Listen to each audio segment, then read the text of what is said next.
And so when I say Chinese, I want you to scream out the nation that's associated with this. For example, if I say Chinese, you're going to say what? China. All right, let's say it with authority. When I say Chinese, you say what? China. All right, that's just a test right there. So here we go. Chinese. China. Russian. Russia. Italian. Italy. German. Germany. Swedish. Sweden. Korean. Korea. Egyptian. Egypt. Nigerian. Nigeria. Black. Exactly. Nothing. Tell him, Pastor. Tell him, Pastor. Black, nothing. I hope you were able to successfully identify the issue. The lion won't sleep tonight. 'Cause we woke now, and we woke now. I said the lion won't sleep tonight. 'Cause we woke now, and we woke now. They want us to sell our souls to barter profit. Like God's property, it's hard to market. So we steady to aim, keep your eyes on target. Cause when you got to drive, yeah, they'd rather you park it. But I don't valet, you ain't getting these keys. I'm keeping closed hands, I'm on bended knee. I'm just a reflection, dealing with 8 sections. Art mixed with life, you can feel the convection. Your lion won't sleep tonight. 'Cause we woke now, and we woke now. I said the lion won't sleep tonight. 'Cause we woke now, and we woke now. I said the same people that have stripped us of our identity and labeled us as a color have told us what it means to be black. You know what you are? You're an ancient Israelite. Ancient is there. That's who we are. That's who we are. So if you give me time, if you give me time, But all that he said, no, we don't have. so many years. I know. Look at this. This is pages and pages of Yes. notes. And I promise we'll give more teaching. But here is my challenge to you. All right. I'm hearing some of your traditions. It's like the days of the Bible. Yes. Do you want to remain ancient Israelites, or you want to be Jews? Do you want to? stranger danger! Stranger danger! Stranger danger! Stranger! I'm hearing some of your traditions. It's like the days of the Bible. Yes. Do you want to remain ancient Israelites, or you want to be Jews? That is the question I have for you. Thank you. I'll answer that question. Go ahead. I will help you. After the demise of Solomon, we now have the northern and southern kingdom of Israel. Yes. So when we talk about Jews, Jews are Israelites, but all Israelites are not Jews. The 10 tribes that got lost are not Jews. They were Israelites. Jews are Israelites, but all Israelites are not Jews. The 10 tribes that got lost are not Jews. They were Israelites. Jews are Israelites, but all Israelites are not Jews. The 10 tribes that got lost are not Jews. They were Israelites. So when we talk about Jews, Jews are Israelites, but all Israelites are not Jews. The 10 tribes that got lost are not Jews. They were Israelites. Well, it's depending. So minority cannot swallow the majority. We are here. We are the majority down here. So you are minority, and we are older than you. The same people that have stripped us of our identity and labeled us as a color have told us what it means to be black. So, a little over 1,000 years ago, as Jewish people scattered around the world had now emigrated in Europe and now were living in the Rhineland in Germany, they looked at the name Gomer in Genesis 10, and they connected Gomer with Germany, so they took on the identity of the name Ashkenaz. It has nothing to do with Ashkenaz in the Bible, which is a descendant of Japhet. It's just a name that was taken. Okay, it's that simple. Just like my last name Brown doesn't refer to the color of my skin or anything else. It was shortened from a Russian name when my grandfather came over. At Ellis Island, the name got shortened to, it's just a name. That's all it is. So the idea that Ashkenazi Jews are descended from Japhet is a myth, 100% false. The same people that have stripped us of our identity and labeled us as a color have told us what it means to be black. When you see Ashkenazi Jews sharing high similarity to Romanians and Hungarians, this is because both of these populations were offshoots of the Kazars. They were both founded by these members of the Caucasus who ruled this area of north of the Black Sea, where we have South Russia nowadays, between the 7th and 13th centuries. Very powerful empire. They converted to Judaism in the 8th century, and they sent offshoots to Eastern Europe. And we still some Ashkenazi Jews are mapped to this region of Ukraine. They're not all mapped to Ashkenaz. Most of them are, but some of them are mapped to Ukraine, and we can see very nicely some kind of migration route using GPS.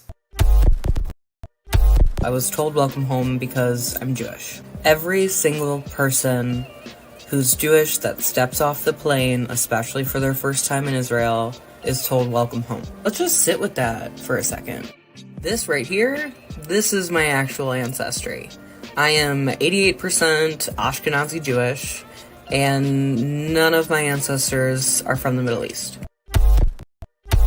The entire Bible is about black people. Not only was Jesus black, but every character in the Bible seems to be black too. Yeah, Zephaniah and Jeremiah and Jebediah, those all aren't white people names, okay? And Jesus wasn't some tan, partially melanated Middle Eastern person either. I'm talking straight up black dude, okay? Even in the book of Revelation, when you get the vision of Daniel, he's describing someone with feet like burnt brass and white woolly hair, and we've got the deep running water voice with the red eyes, and you guys, he's black. The Jewish people are black people, like Kanye was right. Now I can't figure it out. If y'all are the chosen ones, shouldn't y'all be obeying better than me? I mean, I even try to keep the 4th commandment. Try to keep the Sabbath day holy. I've spent many of hours trying to figure out which is the right Sabbath day, 'cause we know that old Catholic Church, something a little fishy about them, don't we? With that white Jesus. I mean, here's a white guy telling you black people that your Messiah is not a long-haired white European guy. Your Messiah is Hebrew, my darker-skinned brothers and sisters. When are you guys going to wake up and become kings and queens? Okay, I was just thinking about this morning. I grew up Baptist. I went to Vacation Bible School. I've read the Bible. I don't know if I'm interpreting it correctly, but if we are made in God's image, right, and the first modern humans originated in Africa, if God has a human form, God is black. God is black.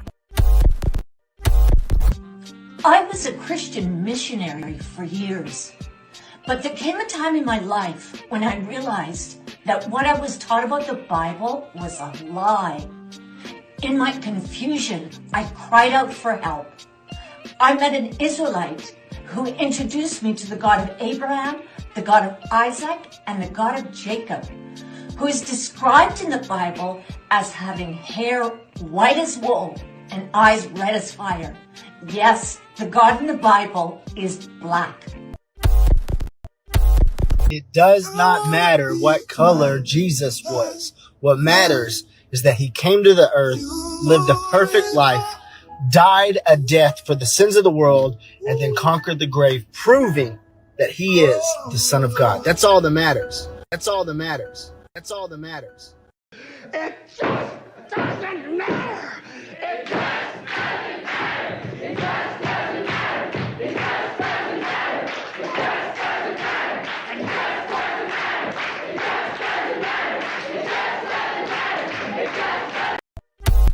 Now, the problem for me, it's not about color. It's not about white and black. This is a very reductive way to talk about things. This is the way that Americans talk about it. I'm very sorry. Like, I come from Egypt. Egypt has a very diverse color palette. People can look like me or they can look deeper skin tone like Anwar Sadat, who comes from a Nubian origin. It's not about black and white. It's not about black and white. It's not about black and white. It just doesn't matter. It just doesn't matter.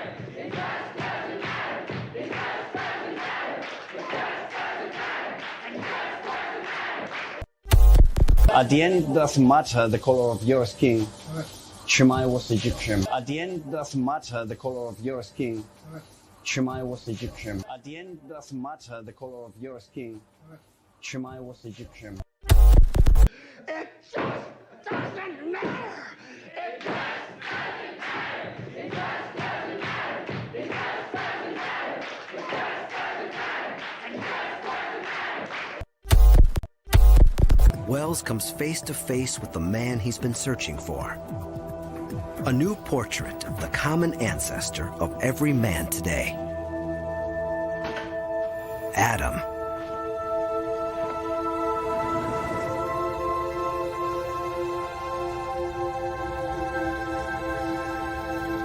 Without the skull, we can't know for sure what Adam looked like. But a combination of genetic evidence, vendors' forensic skills, and cutting-edge computer software suggests he looked something like this. Thousands of years after the Bible, and hundreds of years after Michelangelo, we have a whole new face for Adam. I was very excited when I first started to get evidence, and it was so counterintuitive. I'd put 20 Europeans and 20 African Americans on a sheet of X-ray film, and every African American showed differences, and all the Europeans looked the same. And I thought I'd mislabeled something, or I thought I'd made some drastic mistake. And we kept repeating and repeating things. As we got more samples from different areas, I realized that it was a difference in the pattern, and that this whole new type of evidence based on mitochondria was going to change the way we thought about modern humans. It just doesn't matter. It just doesn't matter. It just doesn't matter. It just doesn't matter. It just doesn't matter. It just doesn't matter. It just doesn't matter. It just doesn't matter. It just doesn't matter. It just doesn't matter. It just doesn't matter. It just doesn't matter. Life is like a hurricane here in Duckburg. Race cars, lasers, aeroplanes. It's a duck blur. Genesis chapter 11 verse 10 explains the genealogy of Shem. Shem was a black man in Africa. If you repeat this fact, they can't laugh at you. If you repeat this fact, they can't laugh at you. If you repeat this fact, they can't laugh at you. Want to say peace and blessings to everyone. Hope all is well with you guys. I know I'm running a little late, so my apologies. I'm going to drop the link in the comment section shortly here. Got my cousin Benaya. Hopefully he'll be able to jump on, and have another special guest that I want to introduce you guys to. He and I have been communicating for several weeks now. He has a YouTube channel, and I just want to introduce you guys to him so that way we can help get his channel up and going, because it's not easy to start a brand new YouTube channel and try to get traffic over to that channel. It takes a lot, and I thank the Most High for all of you for allowing We Woke Now to grow to where it's grown, where it's at today. Now, many of you guys may not know I was primarily on YouTube. I did some work on not YouTube, on Facebook. I did some work on YouTube, me and Pastor Jerry Carr, but primarily I did a bulk of my lives on Facebook. And I had the powers that be began to do a lot of shiesty stuff, began to throttle my videos so I could be in the middle of a live and it'll look like I'm on a 28K modem. Literally, it'll drop down like that. Then they started doing this thing where as though after a couple of minutes, they just completely kicked me off of Facebook and prevented me from getting back on. So they started doing all kinds of things like that. And so my sister Carol, she made suggestions that I should start a YouTube channel. And so here we are now, so it's not easy starting a new channel, family. It is not easy. So, I'll drop the link in the comment section in a few minutes. Well, probably in about 10, 15 minutes once I get started with this lesson. In that way, my cousin Benaiah could jump on and another special guest could jump on as well and share some thoughts, also to introduce again himself to you guys. And that way we could see if we could get, get some traffic going on to his channel. All right. But let me go ahead and just stretch the screen out. All right. And as you see here, our topic for tonight is Israelites mistaken for Egyptians, mistaken identity. Again, Israelite mistaken for Egyptians. And again, mistaken identity.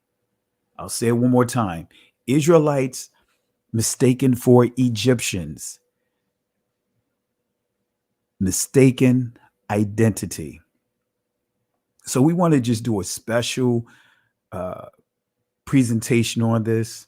Some of you guys seen some of my old videos like the Atmosphere of Change series, and I dealt with some key individuals, but I want to take it a step further also to kind of piggyback off of what we taught last week, a week ago, which we had a great live there and we really knocked down some things there. So I want to revisit that lesson, not go into the fullness of that lesson, but I want to cover some things that I covered in that lesson and then add to it.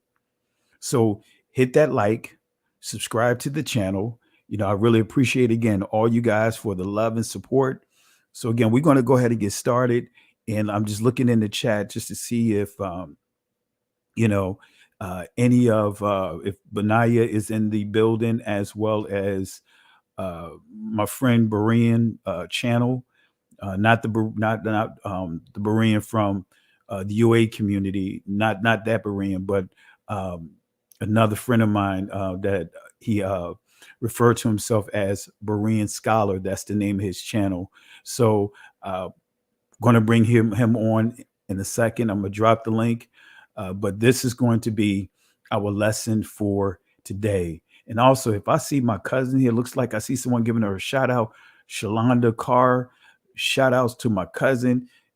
Give me a call tomorrow, cuz. So we have to get caught up because I want to come up and see you. I want to come up and see the family. Long overdue. All right. And also want to get you guys down here as well.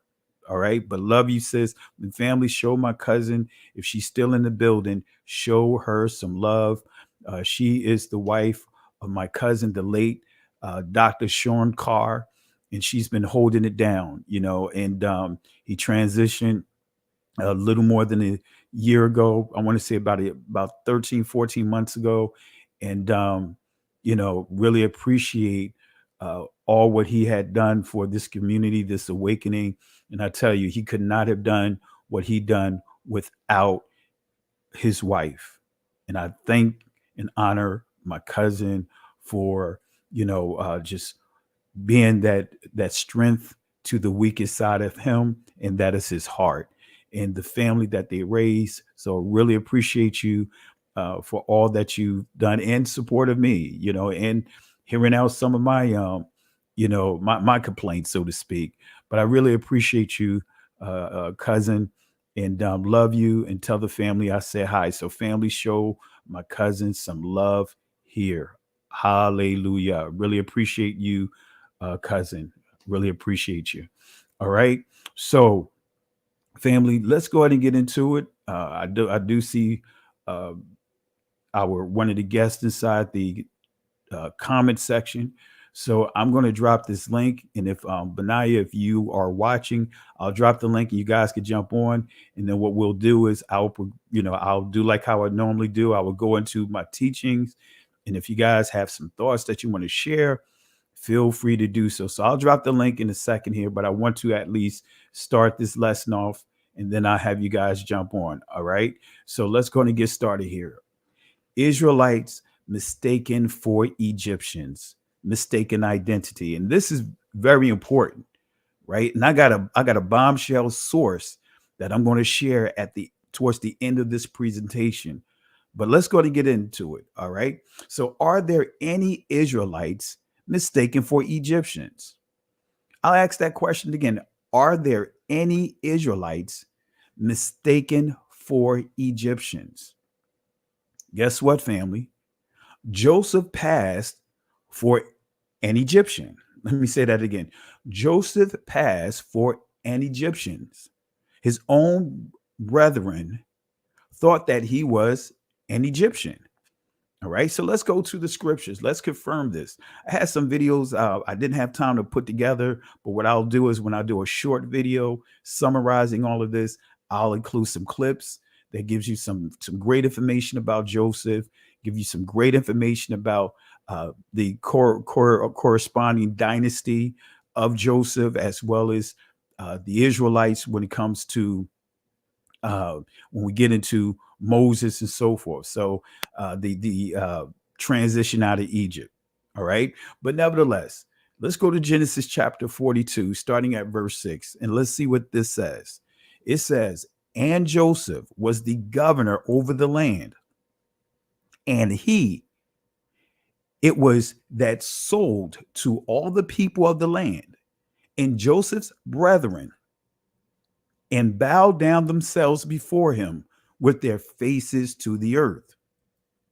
And Joseph saw his brethren, and he knew them, but made himself stranger to them.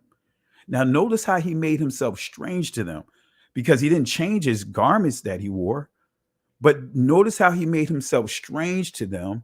It says here, and spake roughly unto them.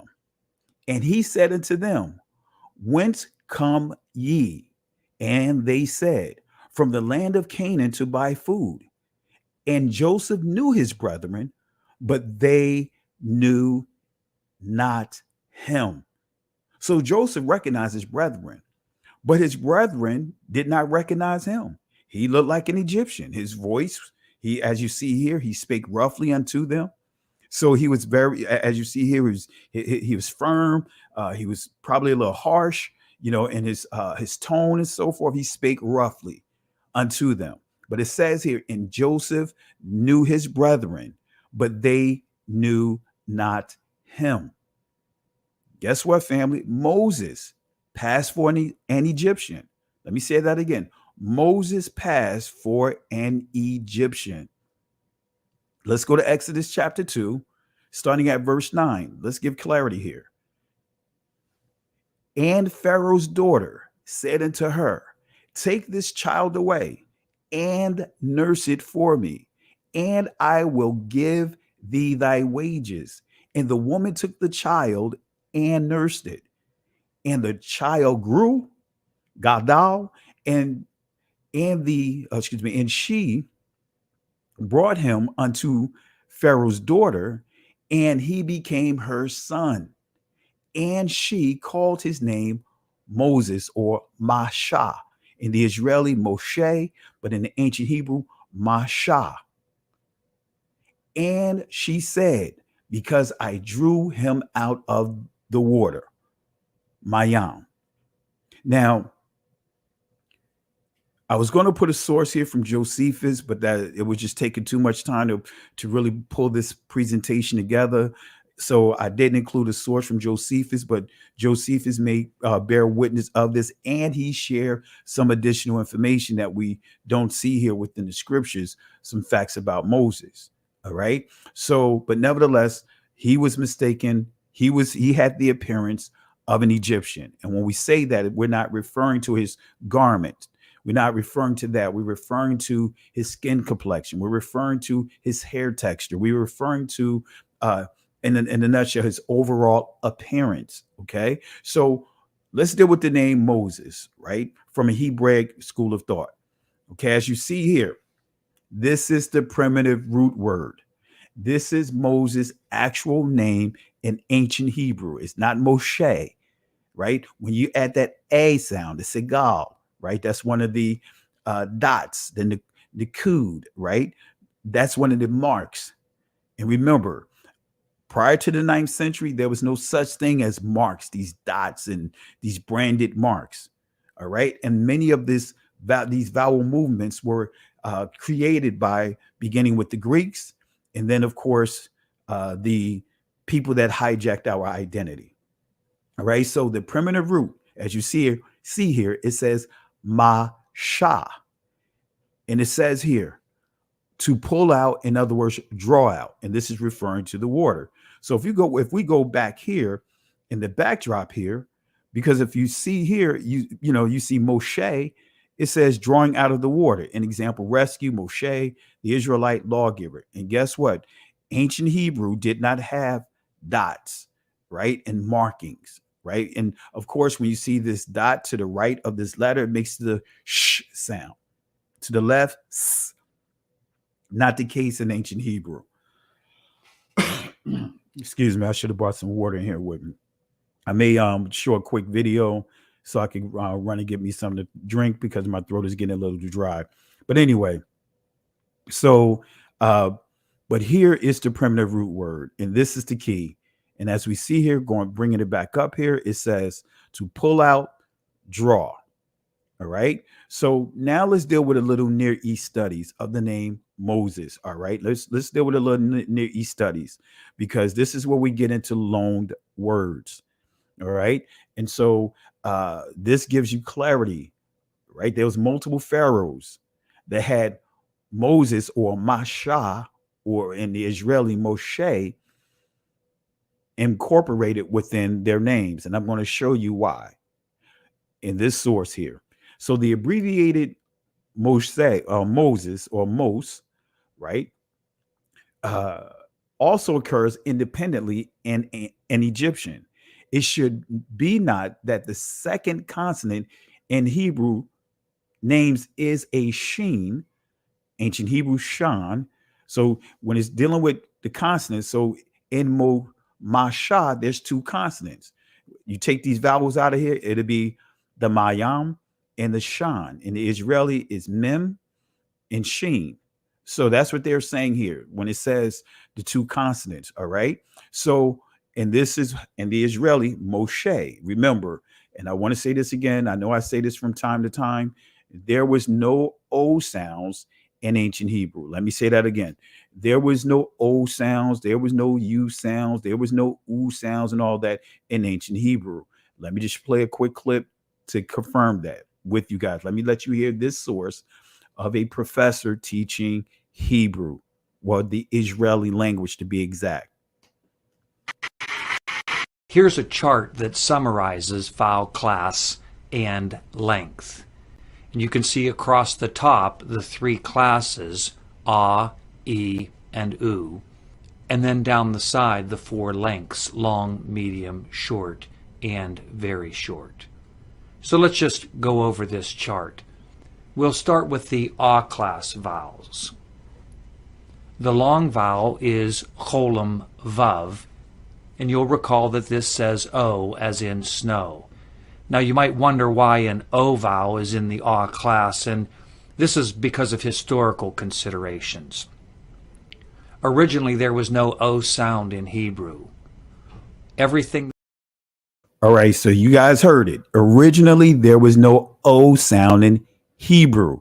So Moses, which is the transliterated pronunciation of the name, that would not be his. Moshe and Moses would not be his ancient name. It would be Masha, right? So again, there were only in ancient Hebrew, it only had the ah sound associated with the consonants. So this is why you didn't see the vowels written out, because it was only one ah. So when you say ooh, those U sounds and all that, the E sound, all of that is the modification of the original vowel, which is ah. So when you say Yahuwah, guess what? That's not original pronunciation. When you say Yahushua, that's not original pronunciation. When you say Ruach, that is not an original pronunciation. But I'm not, it's not a deal breaker. I'm here, I'm not, not one of these channels that, that take hard stands when it comes to that. I just say, long as you don't try to force your pronunciations here on me and try to tell me that I am wrong, right? So again, so it's Masha, right? And let me bring it up again because I see someone ask me spell Masha. Here it is. I have it right on the screen. Let's go back to this source here. Masha. There's the pronunciation of it. Masha. There's the spelling of it. Masha. Right? That's how it would be spelled in ancient Hebrew. Of course, it would not have the H at the end because Masha. These would be two vowels here. Masha.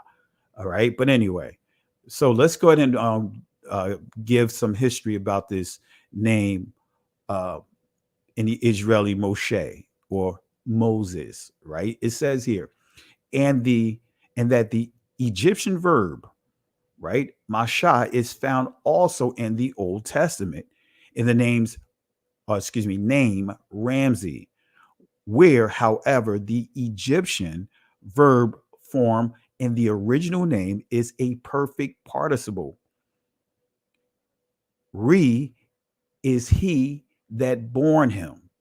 So it's giving you some clarity from an Egyptian understanding, right? When we're dealing with the languages. So Sir Alan Gardiner has discussed this derivation, among others, in an article on the Egyptian origin of English personal names, which he contributed to the Journal of the American Oriental. The word Masha, but you see here Mose or Mose or Moshe, in Egyptian means son or born. It is a very common element in Egyptian theophoric or theophoric, excuse me for butchering the name, theophoric or theophoric names such as Thutmoses, which means son of Thoth. In other words, Thoth is born. Ramses, as you see here, son of Ra. Moses, right? Son of Ah. So when you see son of Tha, Thutmoses, son of Tha, in other words, Thoth is born.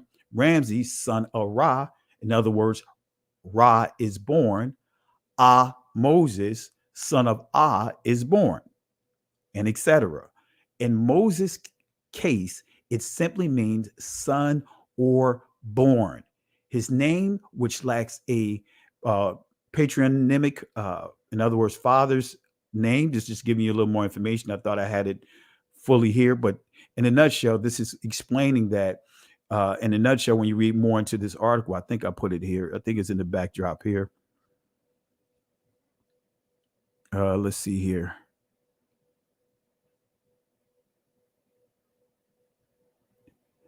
All right. Anyway, I'm not going to go into all of that. All right. But you get the gist of it.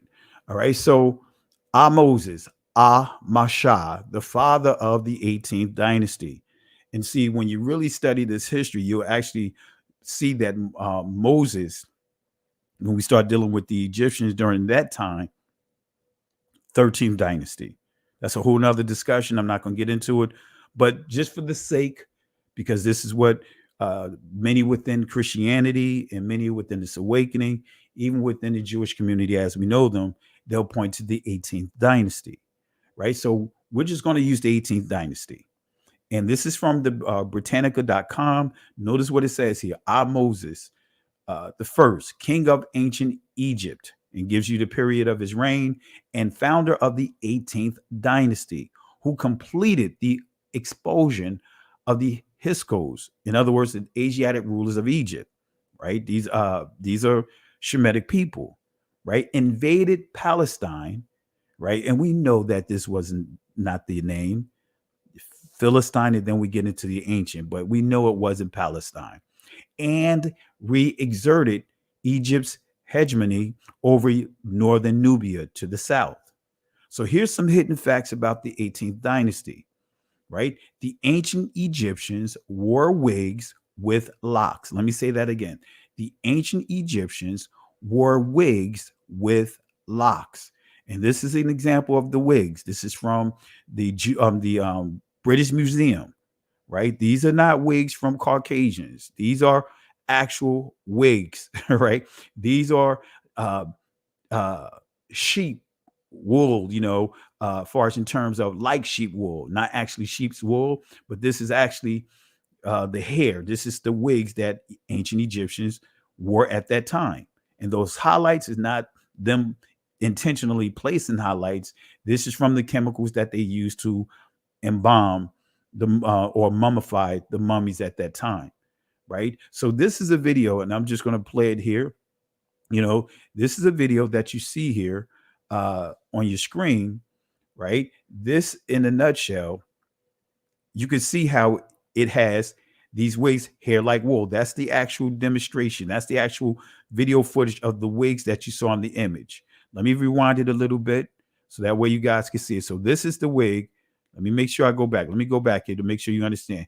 This wig right here, right, in these images, and also in this document that I have, that screenshot here, that is actually what you see here, right? This is the first wig you see. Let me go back here. I'm messing this up. All right. Let me press play here. So that's what you see here. As you can see, doesn't this look like our hair? This doesn't look like Caucasian hair, family. That's woolly hair. That's hair like wool. And they have multiple wigs like this. All right. You can't get around it. Okay. That's hair like wool. That's not the hair that we see on Caucasians. That's not hair that we see on the modern Arabs. What you see today is part of the invasion, the Arabic invasion and the Ottoman invasion. All right. The wars in that area. So these are some additional images here. Look at the hair, look at the locks, because braids were also called locks. This right here, again, the reason why you see this straight hair on this portion of the wig is because the chemicals that was used to mummify that the Egyptians used to mummify someone who transitioned. But you can still see the locks at the tip. You can still see the locks at the tip. Let me zoom in so you guys can see. You still see the locks at the tip. All right. So these wigs date back to the 18th dynasty, right? I want to make it clear. These wigs date back to the 18th dynasty. So these are some quotes of some famous historians. See, we have to trust the old sources, like my cousin Benaiah would say. We have to trust the old sources. We cannot allow this racial or this racist agenda continue to hijack and redefine, the history of the area and insert all this craziness that they are asserting. All right. So I see my cousin Benaiah in the building. Let me drop this link here. I didn't know you was in the building, cuz. So let me drop this link here. All right. So these are some quotes from some old historians. This is Aristotle, 320 BCE. See, I'll trust them. I don't trust these modern sources because they have a racial agenda. It says here, those who are too black are coward-like. For instance, the Egyptians and Ethiopians. But those who are excessively white are also cowards, as we can see from the example of women. So here, Aristotle is he's describing the Egyptians, or Kemet, or Hamath from the ancient Hebraic pronunciation, describing them as being dark melanated people. Now, of course, when we see that word black, we know that that's a transliteration, but just of course, when we see it in how it's applied according to the institution of race, we understand the racial associations, the attachments to this word, to be used as a word of, insult, right? Lumping and creating a social identity for our community. All right. But anyway, those who are too black are coward-like. For instance, the Egyptians and Ethiopians. So he's making it clear that they are, as we see here, black or dark melanated people, dark like us, right? This is our Apollodorus, 70 BCE, affirms that Egyptos conquered the land, or excuse me, conquered the country of the black-footed ones, called it Egypt after himself. Right? Let me say that again. This is Apollodorus, affirms that Egyptos conquered the country of the black-footed ones and called it Egypt after himself. This is Herodotus, 450 BCE. Several Egyptians told me that, in their opinion, the Colchidians were descendants from soldiers of Sesostris. I had conjectured as much myself from 2 pointers. Firstly, because they have black skin and kinky hair.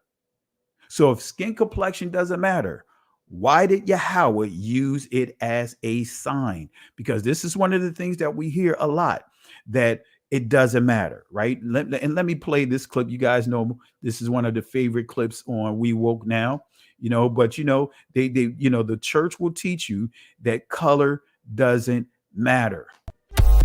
Now, the problem for me, it's not about color. It's not about white and black. This is a very reductive way to talk about things. This is the way that Americans talk about it. I'm very sorry. Like, I come from Egypt. Egypt has a very diverse color palette. People can look like me, or they can look deeper skin tone like Anwar Sadat, who comes from a Nubian origin. It's not about black and white. It's not about black and white. It's not about black and white. Wells comes face to face with the man he's been searching for. A new portrait of the common ancestor of every man today. Adam. It just doesn't matter. It just doesn't matter. It just doesn't matter. It just doesn't matter. It just doesn't matter. It just doesn't matter. It just doesn't matter. It just doesn't matter. It just doesn't matter. It just doesn't matter. It just doesn't matter. So I want to say shout outs to everyone. That's right. When it comes to when we start proving that all the people, that's in the scriptures, when it comes to the Israelites, are dark melanated people. When it comes to the Egyptians, proving that they're dark melanated people, look like you and I, hair texture and all, then suddenly we hear that it doesn't matter. But before we continue on, I have my cousin Benaiah Israel, and also I have Berean scholar, our special guest here tonight, who just started his channel. So first, I'm gonna start with you, Berean scholar. How are you tonight? And if you can, just briefly tell the people about your channel, and let us know what the link is, so that way we can drop the link inside the comment section, so that way people can subscribe to your channel. Shalom, can you hear me, brother? Yes, I can hear you. Okay, I am just honored to be here, and I try to drop that link in the channel because I'm thankful to come across your channel and channels like your cousin Benai Israel, and it opened my eyes to what I've been doing all these years. I've been ministering for like 28 years in youth ministry and street ministry, but I've been told the same thing you've been told. That didn't matter when I saw things in the scripture and asked question about, hey, didn't that the disciple that named Niger, isn't that something? Was there more people like that there? Oh, that don't matter. That don't matter. But yeah, it's a it's funny how much stuff that was right before our very eyes. I'm on. And what's the name of your channel, just so that people know the name of your channel? The channel that I was inspired by you to start is called Berean Scholar, because I was always what I was always impressed by, asked about the Bereans were more excellent than the Thessalonians. They didn't just receive the word from anybody. They went back and searched the scriptures to see if it was true. So that's the type of people I want to inspire. The people that will go back and search the scripture to see what the truth is really saying, not what people tell us, not what our college professors told us, not what our senior pastors told us, but what the Word of God is telling us. I'm on. Appreciate it. Real quick, let me give a couple of shout outs here. I want to start off by saying thank you to Ronald Warner. Warren, excuse me for butchering your last name, Ronald Warner. Thank you for the love and support. Thank you for the super sticker. Also, Arctic Sun. Thank you for the super sticker. And family, let's show some love for these contributions tonight.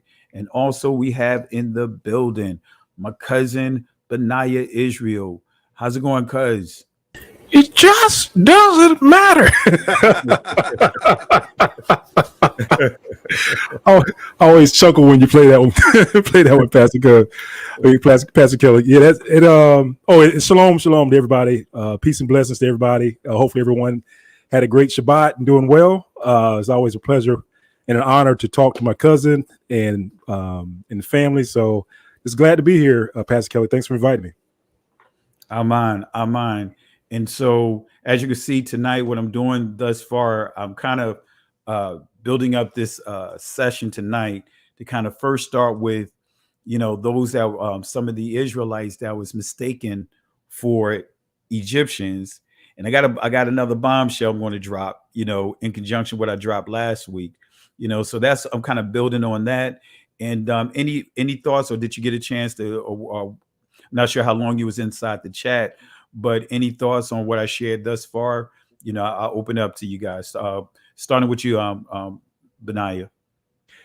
Yeah, it actually reminds me of when I started to do the research on our history, and part of it a good part of it goes through Egypt. So when I started to pull like the references about because I wanted to look at the hieroglyphs, so I did this study where I just started pulling pictures upon pictures upon pictures of hieroglyphs. And then, of course, if you do it enough, you start to find a pattern. And the pattern that I found, family, was the recently, I guess they call them reproduce. I'm doing air quotes, but you can't see me. The reproduced pictures, they always lighten the color of the people. You know what I mean? It's like, and you have to make sure that you check the when that particular picture was created, because sometimes when you pull those pictures of hieroglyphs, you look at it and say, well, man, I guess they're not black because they're light-skinned people. But it actually turns out that those are new pictures. It's when you go back and you find like the old pictures, the original snapshots of the tombs, especially like the ones when they just find something, like if you're just kind of like watching the internet and all of a sudden there's something comes across the news feed, like, hey, they just discovered such and such as tomb. Here's pictures from just inside. They just popped it open, right? They're almost always dark-skinned black Egyptians, like always. So Absolutely. find the old ones, find the old pictures. Absolutely. Wow. And look at some of those old sources too, because you'll see some of them revealing the deceptions and how race, this white supremacy movement, you start seeing even in the literature of these professors, so to speak, when they began to really start injecting a lot of what we see today. And to your point, a lot of these, the artwork that you see today are created, you know what I mean? Like that bust, what's her name? Nefertiti. Remember, I'm not sure if you guys remember on the Today Show. Right. Years ago, they tried to call themselves recreating, showing how clear, Nefertiti would look today, and had her looking like, like basically in a nutshell, a straight Caucasian woman, but try to put a couple of features of what we see today of the Arabs, this modern appearance. And then even when you see how they call themselves trying to do what they did with Scientific Adam and trying to depict give a depiction on how Christ would have looked when he walked on the face of the earth, right? They made him look like a modern Arab. You know what I mean? So it's just a lot of these deceptions, and unfortunately, most people don't understand that the significance of what we're doing here and going to those old sources. Berean Scholar, anything that you want to interject? It's funny. You and I both got our start in Church of God in Christ. And during that time, when I was doing my training, I ran into a evangelist, a minister. His name was Kingsley Fletcher at the time. That's his given Christian name, Kingsley Fletcher. He's from Ghana, Africa. He was a paramount prince at the time. Since then, we used to see each other at conferences and talk and all that. And he told me some things about his people in Ghana and how he traced his tribe back to Israel. At that time, it didn't hit me. I like Israel, and I guess I would say I guess they stayed out in the outskirts of Israel because my mind still saw what I saw in the movies. And the last 2 years ago, my wife and I moved and relocated to the area where his church at. So we hooked up again. That's why I'm fellowship now. And in talking to him more, he's now the king. His father passed away. He's now accepted the duties of the throne. And he was telling us how it's up to every family, royal family, to keep the ancestral line down and teach it.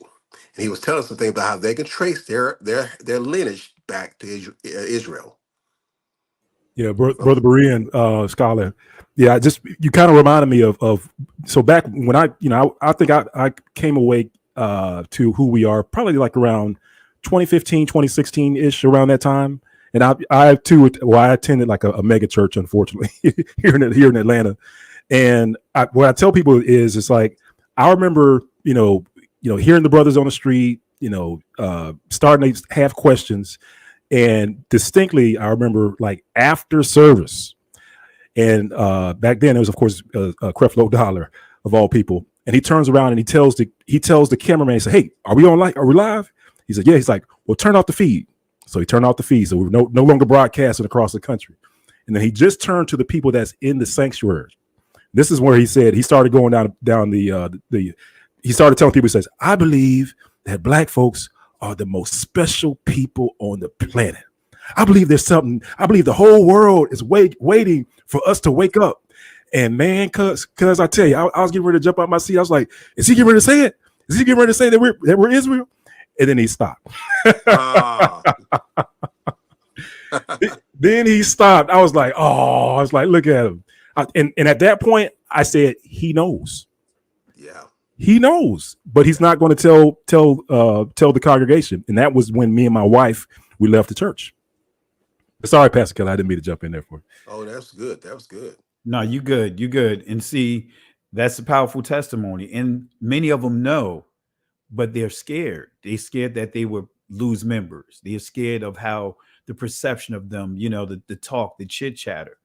And many of them know. They know this truth. I've talked to many bishops in this area, many bishops, many pastors. And guess what? The number one excuse is, what are they going to do in terms of their livelihood? Because all they know is the ministry, how they're going to earn a living. So I definitely understand. So what we're going to do here, let me maximize the screen here. You got Benai, you know how we do, and Berean Scholar. What we're going to do is I'm going to continue on with this teaching, and then I'll open it up if you guys have any thoughts. And of course, Benai, I want you to when we get to a certain point, I definitely want you to pull some of that pertinent information, especially your AI images of some ancient. I'm not going to let the cat out the bag, but just kind of for some of those that may not be familiar with where I'm going at with that. All right. So, but nevertheless, and I'm sure all of us done heard this before, right? That skin complexion doesn't matter, but it's only when you back them into a corner and you prove that the original people look like you and I. Then all of a sudden you hear color doesn't matter. Skin complexion doesn't matter. So again, if skin complexion doesn't matter, why did Yahweh use it as a sign? All right, let's go to this word sign. Oth is the ancient Hebrew pronunciation of it, but in the Israeli it's O, right? But anyway, it says here a signal, evidence, mark, miracle, proof. So in a nutshell, sign from a biblical perspective is proof, evidence. All right. So let's confirm this with Exodus chapter 4, starting at verse 1. It says, and Mashah, Moses, answered and said, but behold, they will not believe me, nor hearken Shammai or Shammai unto my voice. For they will say, Yahweh hath not appeared unto thee. And Yahweh said unto him, what is that in thine hand? In other words, Yah, that's the Hebrew word for hand. And he said, a rod, matah, right? So Moses had a sign. He had the answer in his hand, right? But notice what it says here. He said a rod. And so when you think about this particular letter, this is the lamad, and the numerical value is 30. But this letter means staff. It also means disciple. It means to learn, someone that's skilled at learning. Lamad in the Israeli is lamud. All right. But we're dealing with ancient Hebrew, lamad. Okay. Again, numerical value is 30. Makes you think about, man, the significance of this letter, this staff, because Christ started his ministry at the age of 30. And when you really read the book of Numbers, you will see some significant things at the age of 30 that you're allowed to do in the temple. Not going to get into all of that. But again, staff, disciple, to learn. And that's the pictograph of the ancient Hebrew letter. That's the pictograph right there. Looks like a hook, looks like a staff. Okay. So when we go to Exodus chapter 4, starting at verse 6, notice what it says here. And the Lord, in other words, Yahweh, said furthermore unto him, put now thine hand into thy bosom. And he put his hand into his bosom. And when he took it out, behold, hey, pay attention. His hand was leprous as snow. In other words, telling us that he had no pigmentation in his skin. Why is that significant? We'll get to that in a second. And he said, put thy hand into thy bosom again. And he put his hand into his bosom again and plucked it out of his bosom. And behold, it was turned again as other flesh. Verse 8. And it came to pass, if they will not believe. Now, this is the Most High saying, if they don't want to believe the first sign with the staff turning into a snake, right? Which is actually, when you understand that staff represents his identity. That is his identity. So anyone that tells you identity doesn't matter, they are deceiving you. So you can understand when you study about Judah and Tamar, that whole story there, his staff, his signet ring, his bracelet, those were the things that identified a shepherd.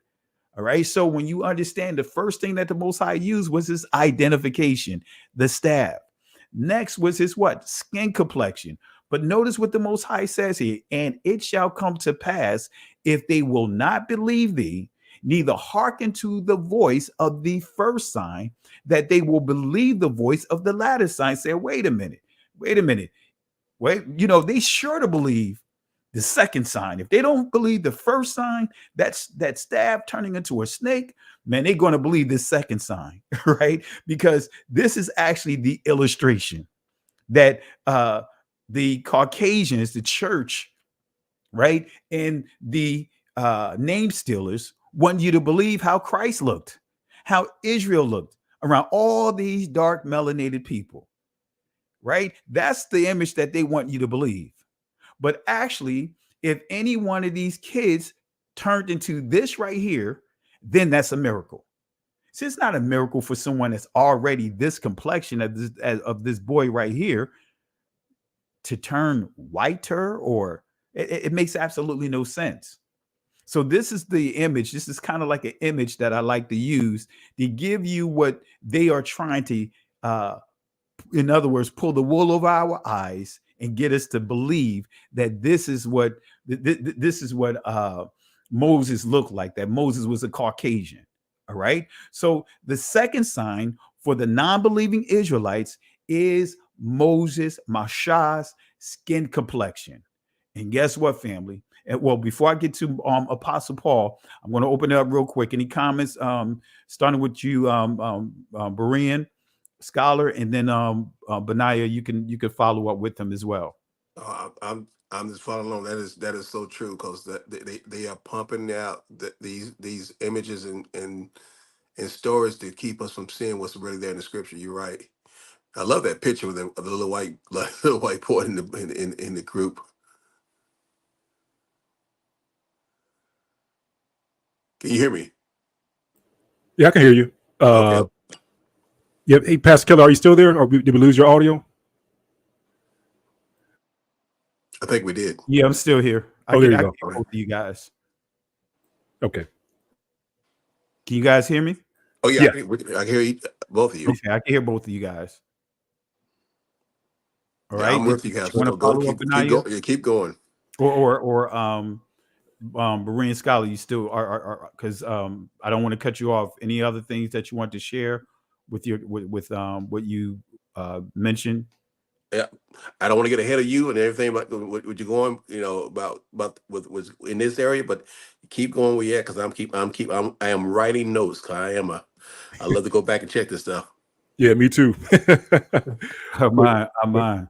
But hey, Pastor Kelly, do you mind just sharing this picture I just threw in the background there? I got you. It goes. I don't know if you want to show it right now. It goes along with what you just talked about, as far as like the color. I'm gonna touch on some stuff a little later. Oh, okay, okay. You can hold off. That's why I didn't say that. I know you're probably going to go there anyway.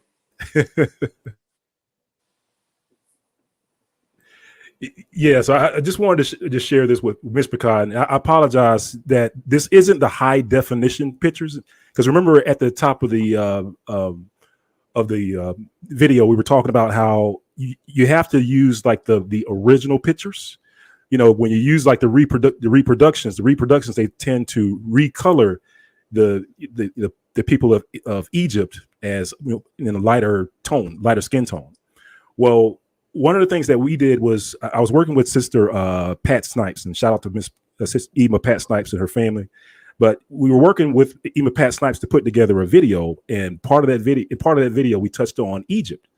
And what I did was that I took the original pictures, some of those original pictures of Egypt, these are like the Hebrew slaves that are on the walls, right? And then we took that and we ran that through AI. Now this is just the Hebrews that are on the walls in Egypt. And I just wanted to show you how AI depicted those pictures. Like if those pictures on the walls of Egypt came to life, this is what they would look like. Wow. Right. And it kind of puts it into perspective, right? It's one thing when you see it 2D, but it's another thing when you see it 3D. Right. You have to picture our people doing the work, our people working day and night and getting persecuted by Pharaoh and all that. So just wanted to share this with your family, just to show you that if you made those pictures 3D, this is what they would look like. This is AI. The way it works, you point AI to a picture and you say, "Hey, make this picture 3D," and they'll pull it off the picture, off the painting, and then it'll re-render it. And that's great right there. Those some great images. And also the point I want to point out too, family, we come in all shades. Amen. And I think that many of us, because of how we've been taught the scriptures, we kind of still take on the mindset of the people that have enslaved us, especially when we look at someone that's light skin, right? We call them red bone and all of that. And so when people deal with ruddy, for example, Esau, many will use images like Malcolm X to say, hey, this is how Esau would have looked. Or Beyonce to say, this is how his skin complexion would have looked. Family. Again, Adaman Wanai or Adamni simply means healthy, beautiful, dark skin, because the dark skinned Hebrews found great beauty in his skin complexion. So guess what? All of us, regardless of the different skin shades of our skin, would still be considered dark, melanated people, dark-skinned Hebrews. So I just thought I'd add that there because the colonizers had done so much, and like that image that you shared, especially that there's more, more to that full image, because you'll see the Egyptian taskmaster, dark skin as well. I'm not sure if you Right. have that in that slide that you have, Benaiah. I don't know if I have pictures of the taskmasters in there. I don't think I Yeah, do. it's a full full picture, and I'll see if I still have the Okay. screenshot of it. Oh, But okay. you'll see that the taskmaster, is dark as well. Right.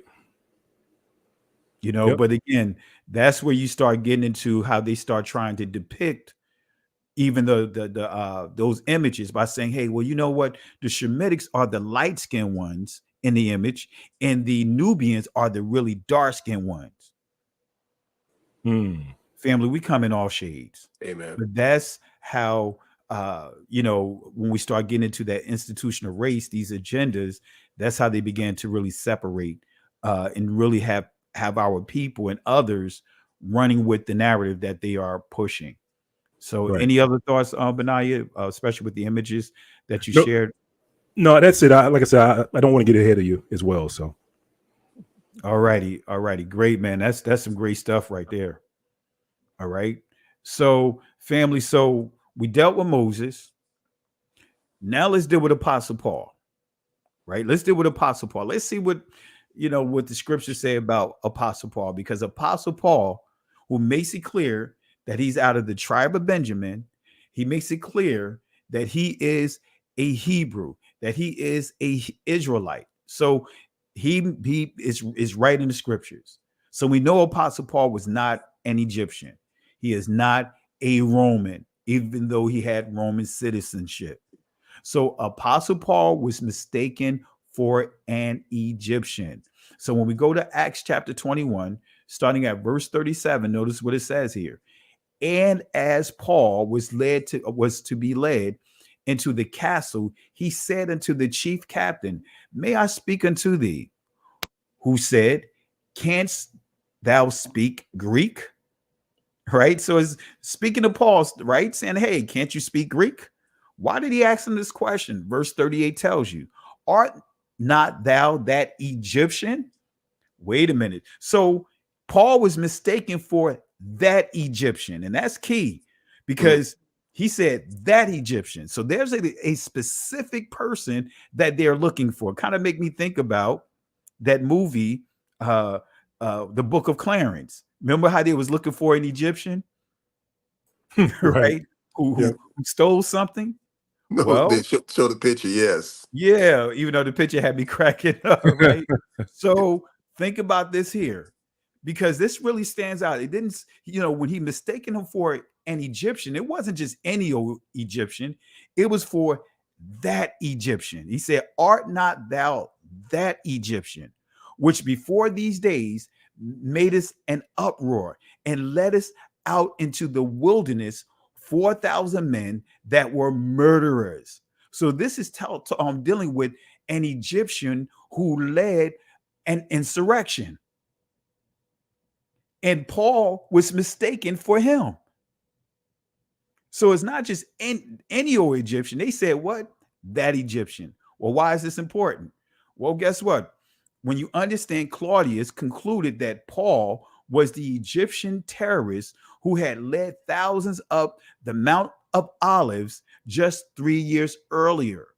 Insurrections happen all the time during the watch of Felix. Why would the commander pick out this particular character to associate with the Apostle Paul? Why? Well, Josephus gives us a little information about this event, right? This is coming from the Antiquities of the Jews, book 20, chapter 8. Notice what he says here. It says here, AD 55, right? These works that were done by the robbers filled the city with all sorts of impiety. And now these impostors and deceivers persuaded the multitude to follow them into the wilderness and pretended that they would exhibit manifest wonders, and signs. In other words, he was like a type of Christ, right? That should be performed by the providence of God. And many that were prevailed on by them suffered the punishment of their folly. For Felix brought them back and then punished them. Moreover, there came out of Egypt about this time to Jerusalem one that said he was a prophet, right? And advised the multitude of the common people to go along with him to the Mount of Olives. Remember, Christ did say that there would be false prophets. And we see here, we dealing with an Egyptian, right? It says, as it was called, which lay over against the city. And at the distance of 5 furlongs, he said farther that he would show them from hence how, at his command, the walls of Jerusalem would fall. And he promised them that he would procure them an entrance into the city through those walls. When they were fallen down, now when Felix was informed of these things, he ordered his soldiers to take their weapons and came against them with a great number of horsemen and footmen. And notice what it says here, from Jerusalem, and attacked the Egyptian, right? So they attacked this whole group of people, but they were specifically trying to get this, as the scripture says, that Egyptian. And the people that were with him, he also slew 400 of them and took 200 alive. But the Egyptian himself escaped out of the fight, but did not appear anymore. So that Egyptian was wanted. He escaped, as we see Josephus is bearing witness. And guess what? That's why you see that Paul is referred to as that Egyptian. All right. So any comments before I go to Joseph, Miriam, and the Messiah? Keep going, brother. Yep. All right. All right. You good, Benaiah? Yeah. Okay. Excellent. All right. And real quick, let me give a special shout out to Elder who is in the building. Bethaya Bat Yashara'al. Life is a little tough now. Pray that my sales increase. 68 is still working. Elder, it doesn't matter. You know, I really appreciate the love and support. You know how we do here. It doesn't matter. Even just you just supporting the channel, we really appreciate you. Just you clicking on that like and subscribing to the channel, and just all the support that you've given over the years. We really appreciate you, right? So it's not about the money. It's all about the love and support. And thank you. Really appreciate you, Amma. All right. So Joseph, Miriam, and the Messiah, guess what? They successfully hid in Egypt, right? So you know they had to be passing for what? Or for who? Egyptians. So let's go to Matthew chapter 2, starting at verse 13. Let's see what it says here.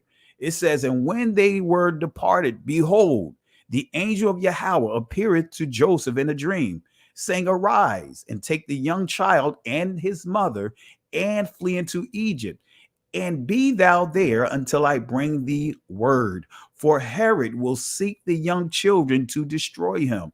Verse 14, when he arose, he took the young child and his mother by night and departed into Egypt, and was there until the death of Herod, that it might be fulfilled, which was spoken of Yahweh by the prophet, saying, out of Egypt have I called my son. All right. So we see that Joseph, Miriam took the toddler or infant Christ. Couldn't have been no more than 2 years old. We know he was at least, he had to be no older than 2, right? So because King Herod had put out a decree to slay any boy that was 2 and under. All right. So we know he couldn't have been no more than 2.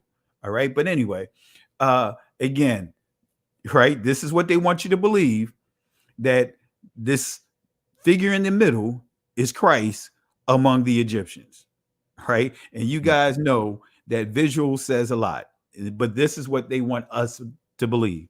So they know we won't believe this. So now they have to basically whitewash everyone else inside the picture, right? So we see this playing out before our eyes. So again, what stood out here is the prophecy within that verse. It says that it might be fulfilled, that it says, which was spoken of Yahweh by the prophet, saying, out of Egypt have I called my son. Well, here's one of the prophecies, right? What prophecy being fulfilled here? We can see this in Numbers chapter 24, verse 8. Notice what it says. Allah brought him forth out of Egypt. He hath, as it were, the strength of an unicorn. Come on, family. You know, when we see transliterations like unicorn, we are not dealing with fairy tales. Guess what? A rhino is considered a unicorn. In other words, one horn. So a rhinoceros is a unicorn. So I want to make that clear. So it says, as it were the strength, because, you know, rhinoceros, they are powerful creatures. He shall eat up the nations, his enemies, and shall break their bones and pierce them through with his arrows. All right. So let me see here. I don't want to bring this here. Did I put, I didn't know I put Revelations here. Let me take that out of there. All right. So right here, we just gave some clarity that there were ancient Israelites depicted, or how can I put it? They were confused with, or should I don't even want to say confused. They were mistakenly viewed as being Egyptians. So I gave you some instances here. Now, what you see with the scriptures, or should I say the presentations that I have up here, some of this is what we covered last week, but I'll get into some a couple of things that I want to highlight, because I'm not going to reteach what I taught last week. I encourage you guys, watch the live from last week. So we'll touch on a few things, but I really want to get to a key point at the end. But I'll open it up. Benaiah, anything you want to share here since we have a break here? Yeah, that was actually one of the things I was going to bring up. I was going to point to what you brought out last week, how it just adds to the evidence of, you know, who was in Egypt, you know, the phenotypes of those people that were in Egypt. You know, it's one of those things where you have multiple pieces of evidence, you know, like we were talking about before a few minutes ago. First, you got the hieroglyphs, so you got pictures, right? Then, you know, probably what you're going to bring out is the study of the skulls. So we got the skull morphology points to who was there. Then, in addition to that, you know, I'm not sure if you're going to cover it or not, Pastor Kelly, but you know, there's the DNA aspect of it, and it's funny because probably 10 years ago, you know, people could make that argument that they could possibly sort of kind of get away with making the argument that the Egyptians were a lighter shade. But because of the recent discoveries, and I say recent, probably within the last like 5-10 years, like all those excuses now go out the window, you know, especially when you're talking about DNA. Like, you know, DNA, they know that they can trace like the, you know, lighter skin back to the BNC2 gene mutation, right? And they know where it came from, and they know where, you know, what region it originated from. And guess what? The Egyptians weren't that, or they didn't have that for the most part. So, and they also know, you know, the origins of certain DNA haplogroups, like the origin of haplogroup R1b1 or J2, you know, comes from the Caucasus Mountains, that sort of thing. It didn't come from Egypt. And those are the two haplogroups related to, you know, modern day Jewish people, right? So just based off of science alone, it really makes it hard for people to, you know, transform the people of Egypt into a lighter shade, and two, you know, it also makes it harder for a people that's from, you know, the Caucasus to claim to have been there. And you hit it right on the nail. And, you know, I want to share something because you mentioned the DNA, and I did want to reiterate to the people the importance of the DNA, and just to, you know, of a Jewish geneticist, an Ashkenazi Jewish geneticist. And you guys know Benaiah and myself, we had the pleasure of interviewing him, and you know, he stand 10 toes down on everything that he revealed here. And this is a publication coming from the John Hopkins, right? School of Biology, right? So let's genome biology to be more specific. Let's read this real quick. You guys already know some of this. Some of you guys that are watching But repetition is important. We have to keep being repetitive with certain things that we're teaching, so that way it doesn't get lost by the wayside. Sometimes you have to hear things a few times in order for it to really sink in. So this is what his findings, right? Especially when we're dealing with the Khazarian hypothesis, right? So he proved it to be incorrect. That is actually correct. So here it is. It says Aaron Elhake, excuse me, a geneticist at the Johns Hopkins School of Public Health, thinks so. In a recently published study in Genome Biology, Evolution, and this is in 2012, he is calling for a rewrite of commonly held assumptions. Y'all know what what assumptions can bring. I'm not going to even break that down. I wish I had my little clip up in here, but it's all good. But he is calling for a rewrite of commonly held assumption about who? The Jewish ancestry as we know it. Instead of being primarily the descendants of 12 tribes of Israel, he makes it clear present-day Jewish populations finds Elhake, primarily the children of a Turkish people who lived in what is now Russia, North Georgia, east of Ukraine. This civilization, the Kazars, converted from tribal religions to Judaism between the 7th and the 9th centuries. He goes on to say this: the controversy cut into by Aaron Elhake's work runs deep, far past the lab bench. Among some circles, his conclusions are bound to be unpopular. This is the first scientific paper to prove the Kazarian hypothesis and reject the Rhineland hypothesis, he says. And with it about 40 years of research, although his findings will not be welcomed in all circles, and you wonder why, Elhake's interest is more medical than political. And he says here, all I want is to help my colleagues who are studying genetic disorders. But let's skip down to another portion I want to highlight here about his findings.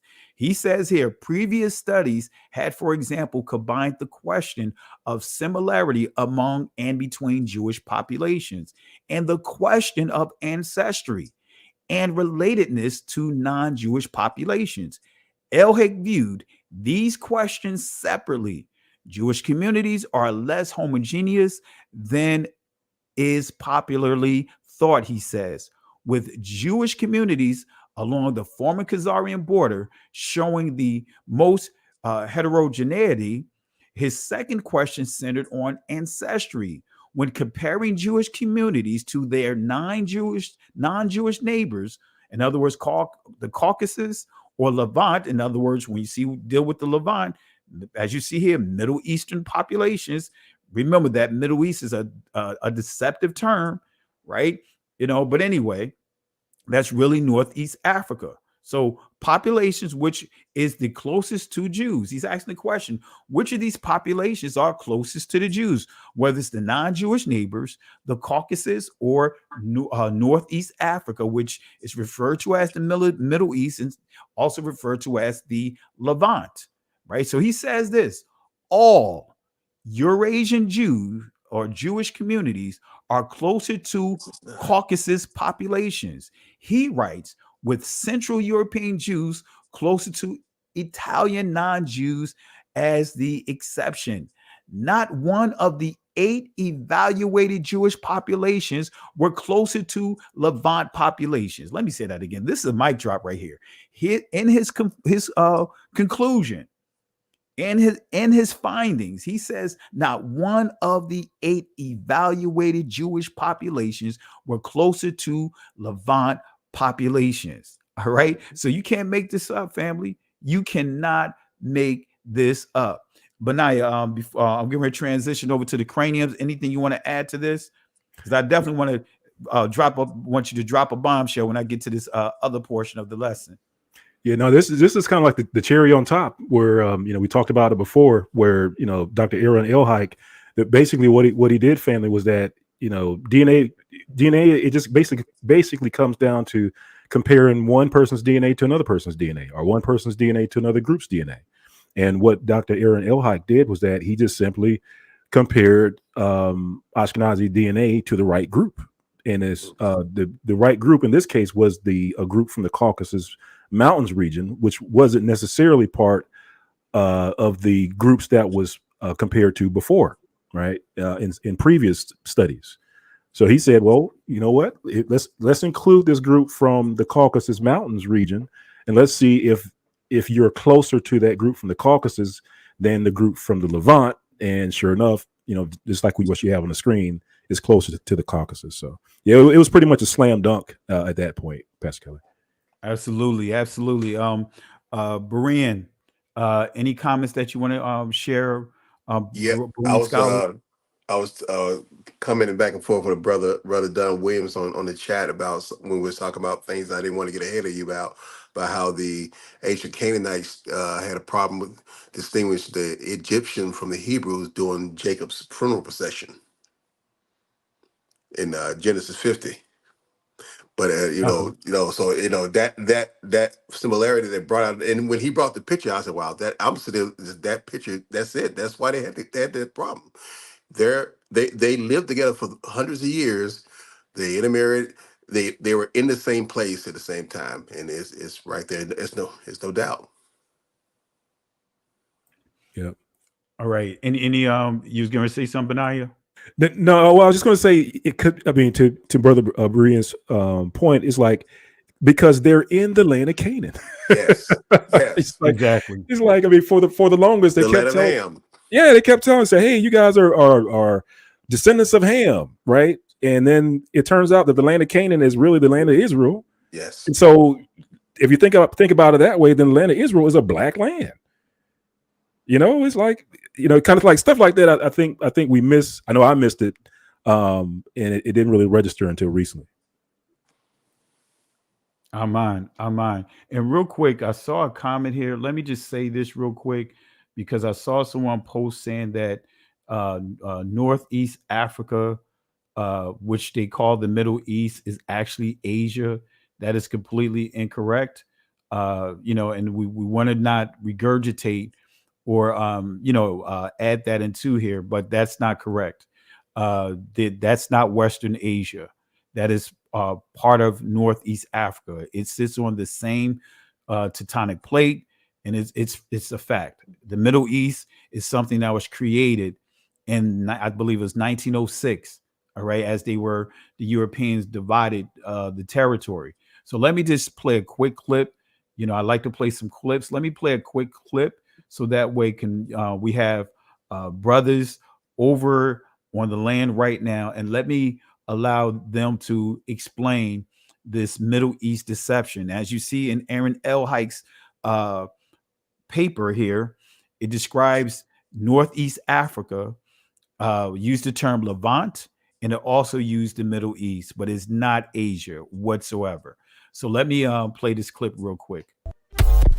Most Egyptologists and anthropologists, archaeologists of the Eurocentric persuasion will say that Egypt is in Africa. They had to concede that, but then they still draw the line by saying that they weren't Africans like that. In other words, they weren't dark-skinned people. And of course, this is all part of the Great Deception. And the reality is that if they give up Egypt, ancient Kemet, if they give that up and say that that was a part of Black Africa, then they will also have to give up Israel. And that's why they draw the line at Egypt, because if they give up Egypt, they've got to give up Israel. Now, we're going to go over here, and I'm going to show you where Israel sits on the African tectonic plate, which means that Israel is Northeast Africa. Now, when we look at this map, this is the Sinai, okay? This is the Red Sea. This is Egypt. This is the Sinai. This is Israel. All right, this is Saudi Arabia over here. Now, if you see this in Hebrew, it says Haluach Afrikani, the African plate. Here it is right here. Israel is sitting right here. Israel is sitting on the Haluach Afrikani, which means that Israel is Northeast Africa. Without question, we are in Northeast Africa. We are landlocked to Egypt, with the exception of the Suez Canal, which was a man-made ditch, a boundary now between, in fact, it's not even really a boundary anymore since Egypt has reclaimed the Sinai Peninsula. But nevertheless, even those of us who are Pan-Africanists in our thinking and Afrocentric, we forget and we leave off that portion of Northeast Africa and don't want to claim anything beyond that. Europeans classified this area as a Middle East, you know, and then since this the Middle East, the other question, where the Middle West, where the Middle North, and where the Middle South? They don't have no geographical terms like that.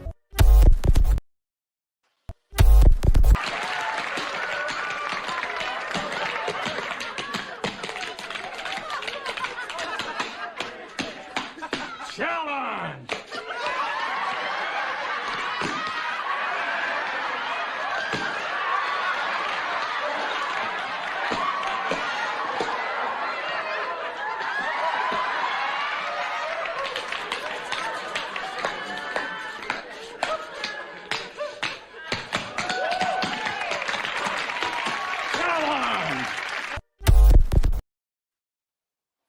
All right, so I wanted to add a little humor there, but just wanted to give clarity to the comment that I saw. This is not trying to be offensive or nothing like that, but I like to give clarity. So again, Northeast Africa is not Asia. Northeast Africa is not Asia. And again, that Middle East is part of the agenda as the Europeans, as they invaded different areas where they did not originate, as Josephus talked about the Greeks, how they invade territories and then they began to hijack the culture of that people and put their names on it as if they're the originators of that culture. All right. But anyway, appreciate it. Any comments you guys want to share before we transition to this next phase here that I want to touch on? Yeah, I mean, it's just to kind of land back on the concept of the Middle East and it being Asia and stuff like that. One of the things that kind of and we all know that the Middle East is a relatively recent phenomenon. And that's one of the things I was trying to pull in the background, Pastor Kelly. I was trying to pull the etymology of the term Middle East, just so that folks can see that that's like something brand new, basically. When you look across the spans of history. But aside from that, and it just kind of use it as a teachable moment. We know where certain things are, and we know what things were called during the time of antiquity, based off of the countries or the empires that were in that region, right? I mean, like we know, where we have a good idea of where Israel is not only because of the artifacts and stuff that's in that territory, but also based off of the Egyptian artifacts. Like there's Egyptian artifacts that talks about their conquest in Israel, right? Or that talks about, the conquest over in the land of Canaan. We were just talking about the land of Canaan, right? Well, it talks about how they, went from certain cities and they came across, Israel and destroyed them as well. Same thing. And so that's on one side of Israel, but then you have stuff on the other side, which is what, we're eventually going to get to, which is you got stuff from the Assyrian side of the fence. You got stuff from the Babylonian side of the fence, artifacts or whatnot. So, just want to just kind of drive home the fact that, we know where certain things are, and it's covered in by multiple empires, multiple artifacts. And also to your point as well, and I'll give some shout outs here. I see some contributions here, but I want to copy this over to the presentation. Let me put this over here right now, because I do want to give just a little additional information on the Middle East, and then we'll get into another area that I'm sure you guys want to chime in on. Let me see here. Let me get to this point here. All right, I'm going to drop this here. All right, so let me give you a little information on the Middle East. Let me actually do something real quick here. Yeah, let me just go here. All right, let me go to that slide. All right, here we go. Just a little information, right? And this article is titled "The New York Times." This is from the New York Times. How the Middle East was invented. Let me say that again. How the Middle East was invented. And this is a source here, 1991 New York Times. And I'll drop this inside the comment section as well. It says, until this century, nobody talked about the Middle East because neither the term nor the states in the region existed. Both were the work of the victors in World War I, the true begetters of the furies that still rage. The term Middle East was coined in 1901 by Admiral Alfred Thayer Mahon, the celebrated American advocate of naval power. It was popularized in speeches in 1916 by Sir Mark Sykes, a British member of Parliament. All right. So I just wanted to just add a little bit to that. I was able to at least find that in one of my presentations without going too deep in it. But just want to just show that is not an old term, and that it's very deceptive and very intentional. All right. And we'll touch on that here, for some of the agendas of the powers that be. So you guys remember this article, not article, but this finding here, this work, this writing by Samuel George Morton. This is basically, in a nutshell, his works on the craniums. And I know, Benaiah, I know you salivating. I know you ready to go in on this, right? Because I know you got the information on this here, some great information. But this here we shared last week to prove, right, as he highlighted, that the Scythians, he did not find a single skull of the Scythians in the catacombs. 750 skulls, did not find not one Scythian skull.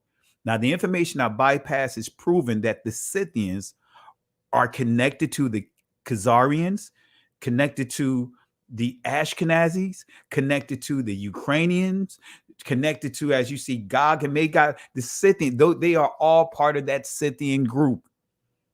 So I didn't want to go back through all of that information. I didn't want to reteach last week's lesson, but the Scythians, guess what? They are the same people as the Ashkenazis. They're the same people as the Kazars. They are Kazars, all right? And why is that important? Because this person here, and I'll go through some of the contributions that I see here, but this person right here, I just want to highlight it real quick. This person tried to pivot away from, and not just him, but others trying to pivot away from Ashkenazi and kind of shot himself in the foot about what he said. And then I also play what he said about the Egyptians. And then we'll go ahead and read the source.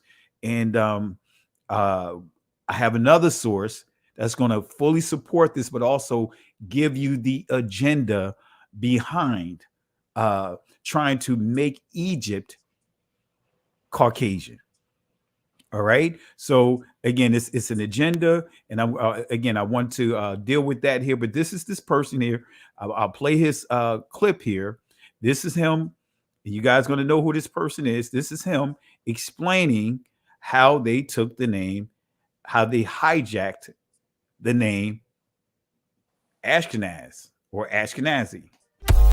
So a little over 1,000 years ago, as Jewish people scattered around the world had now immigrated in Europe and now were living in the Rhineland in Germany, they looked at the name Gomer in Genesis 10, and they connected Gomer with Germany, so they took on the identity of the name Ashkenaz. It has nothing to do with Ashkenaz in the Bible, which is a descendant of Japhet. It's just a name that was taken. Okay, it's that simple. Just like my last name Brown doesn't refer to the color of my skin or anything else. It was shortened from a Russian name when my grandfather came over at Ellis Island. The name got shortened to Brown. It's just a name. That's all it is. So the idea that Ashkenazi Jews are descended from Japhet is a myth, 100% false. All right. So there was a lot of double talking in his comments, but I also want to share another comment of his. This is him dealing with the Egyptian slavery. because this is the person that said in his own words how they invaded, even though you hear the term migrated, but really invaded the Germanic territories and took on the reputation, the identity of the Ashkenazis. And he said his father or his grandfather came over from Russia. So much to unpack. So the Khazarians are where? In Russia. He was trying to prove that not the Ashkenazis, that the Scythians no longer exist. When actually the Scythians were part of the Ashkenazi groups, part of which is still, when we deal with Germany territories, the Kazars and the Russian groups like the Ukrainians, the Crimea and all that, Hungarian, Poland, I could go right down the list. So notice what he says. He's going to say that he and his ancestors, right, as he said, his father from Russia, his grandfather from Russia, came to the United States as immigrants, but now he's going to try to connect his ancestors to Egypt. Listen here. This is an argument I'm responding to in terms of going back into Egypt. This is an argument I'm responding to because Hebrew Israelites raise it all the time to say Egypt just means a house of bondage, which it doesn't. It occurs over 680 times. Mitzrayim, Egypt, occurs over 680 times in the Hebrew Bible, and it always refers to a physical place. Therefore, you can read throughout the Torah where it talks about you were slaves in Egypt under Pharaoh. You were slaves in Egypt under Pharaoh, and I delivered you from there. But under judgment, you'll be sold back there. Right? So don't bring that up with the African slave trade. Don't bring that up with modern America. It has nothing to do with it whatsoever. And America is not Egypt. If you try to make it that, you're misusing the word, and therefore by your own criteria.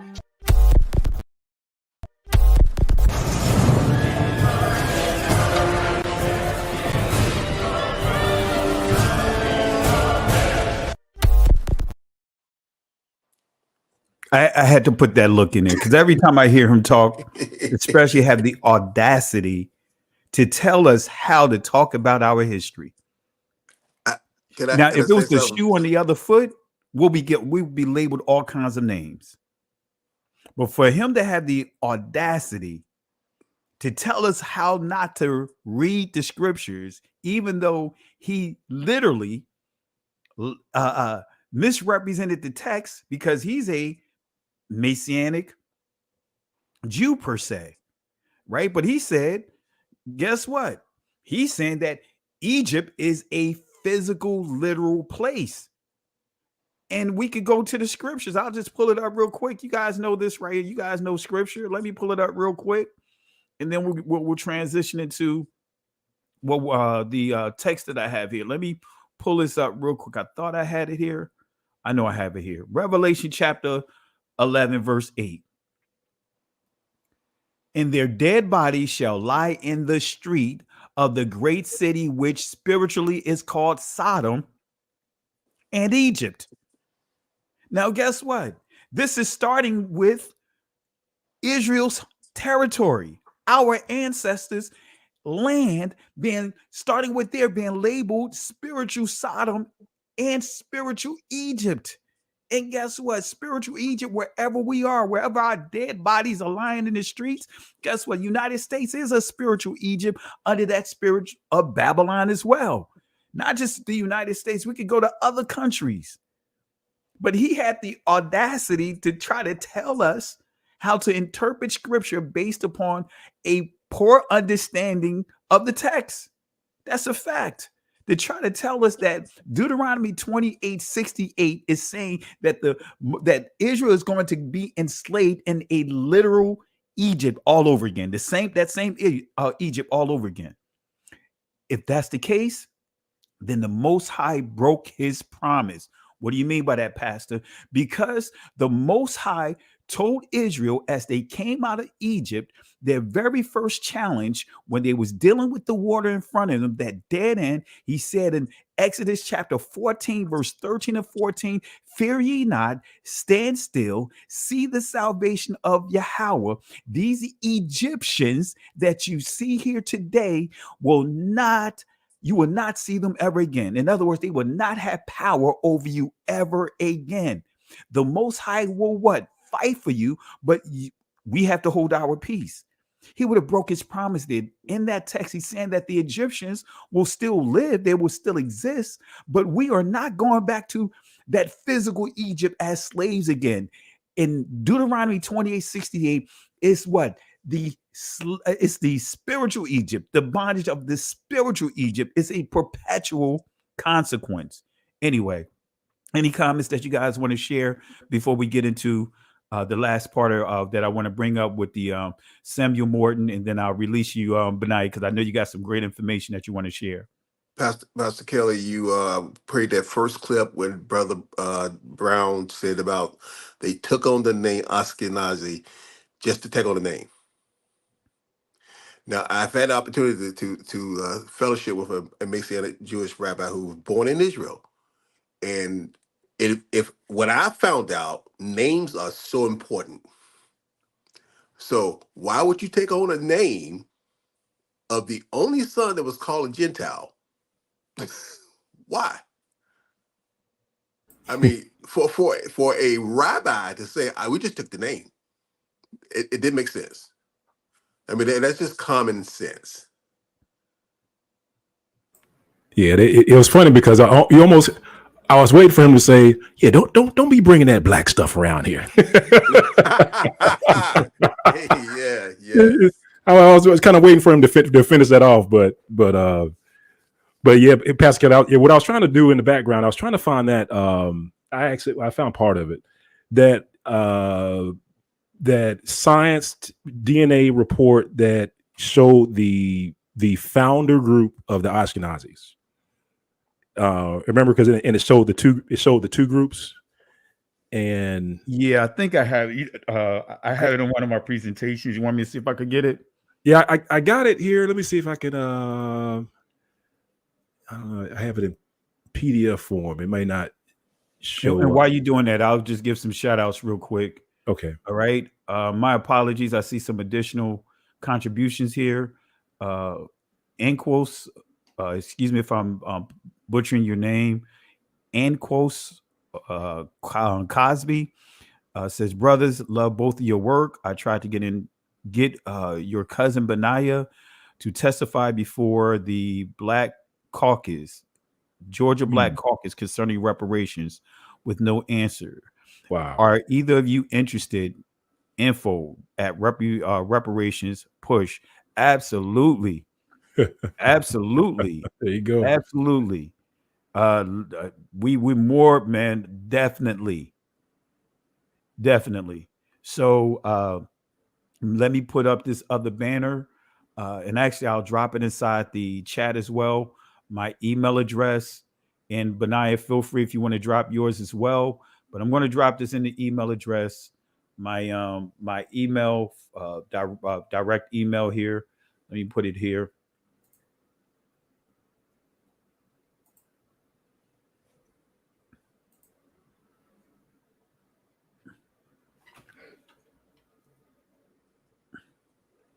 All right, let me go ahead and put here in course. All right, I'm dropping my email address here.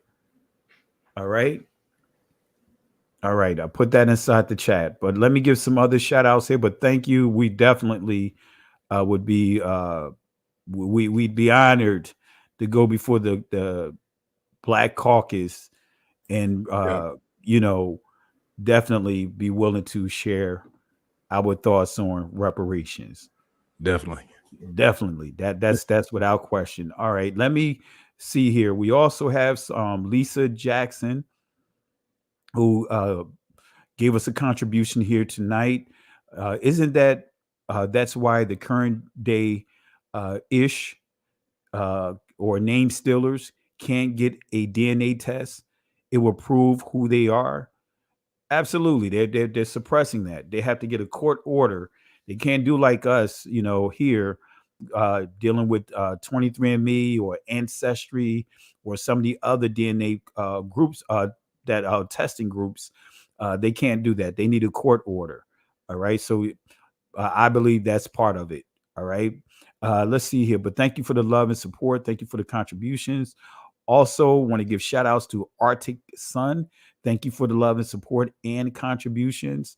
Bethaya Batya, thank you for the love and support, family. Let's show Elder some love, man. Really appreciate her. Really appreciate her. I'm going to work on getting you out here to one of our feast days. We'll cover the cost. But want to get you out here. Really appreciate the love and support. Also, again, Arctic Sun, who has given multiple contributions. Really appreciate the love and support. And also Ronald Warren. Thank you for the love and support. So I just want to go through here and give some shout outs to you guys for the love and support, for your contributions tonight. All right. And also, I think someone said that they sent us a Cash App. Let me see here. And I'll give you a shout out as well. Let me see here.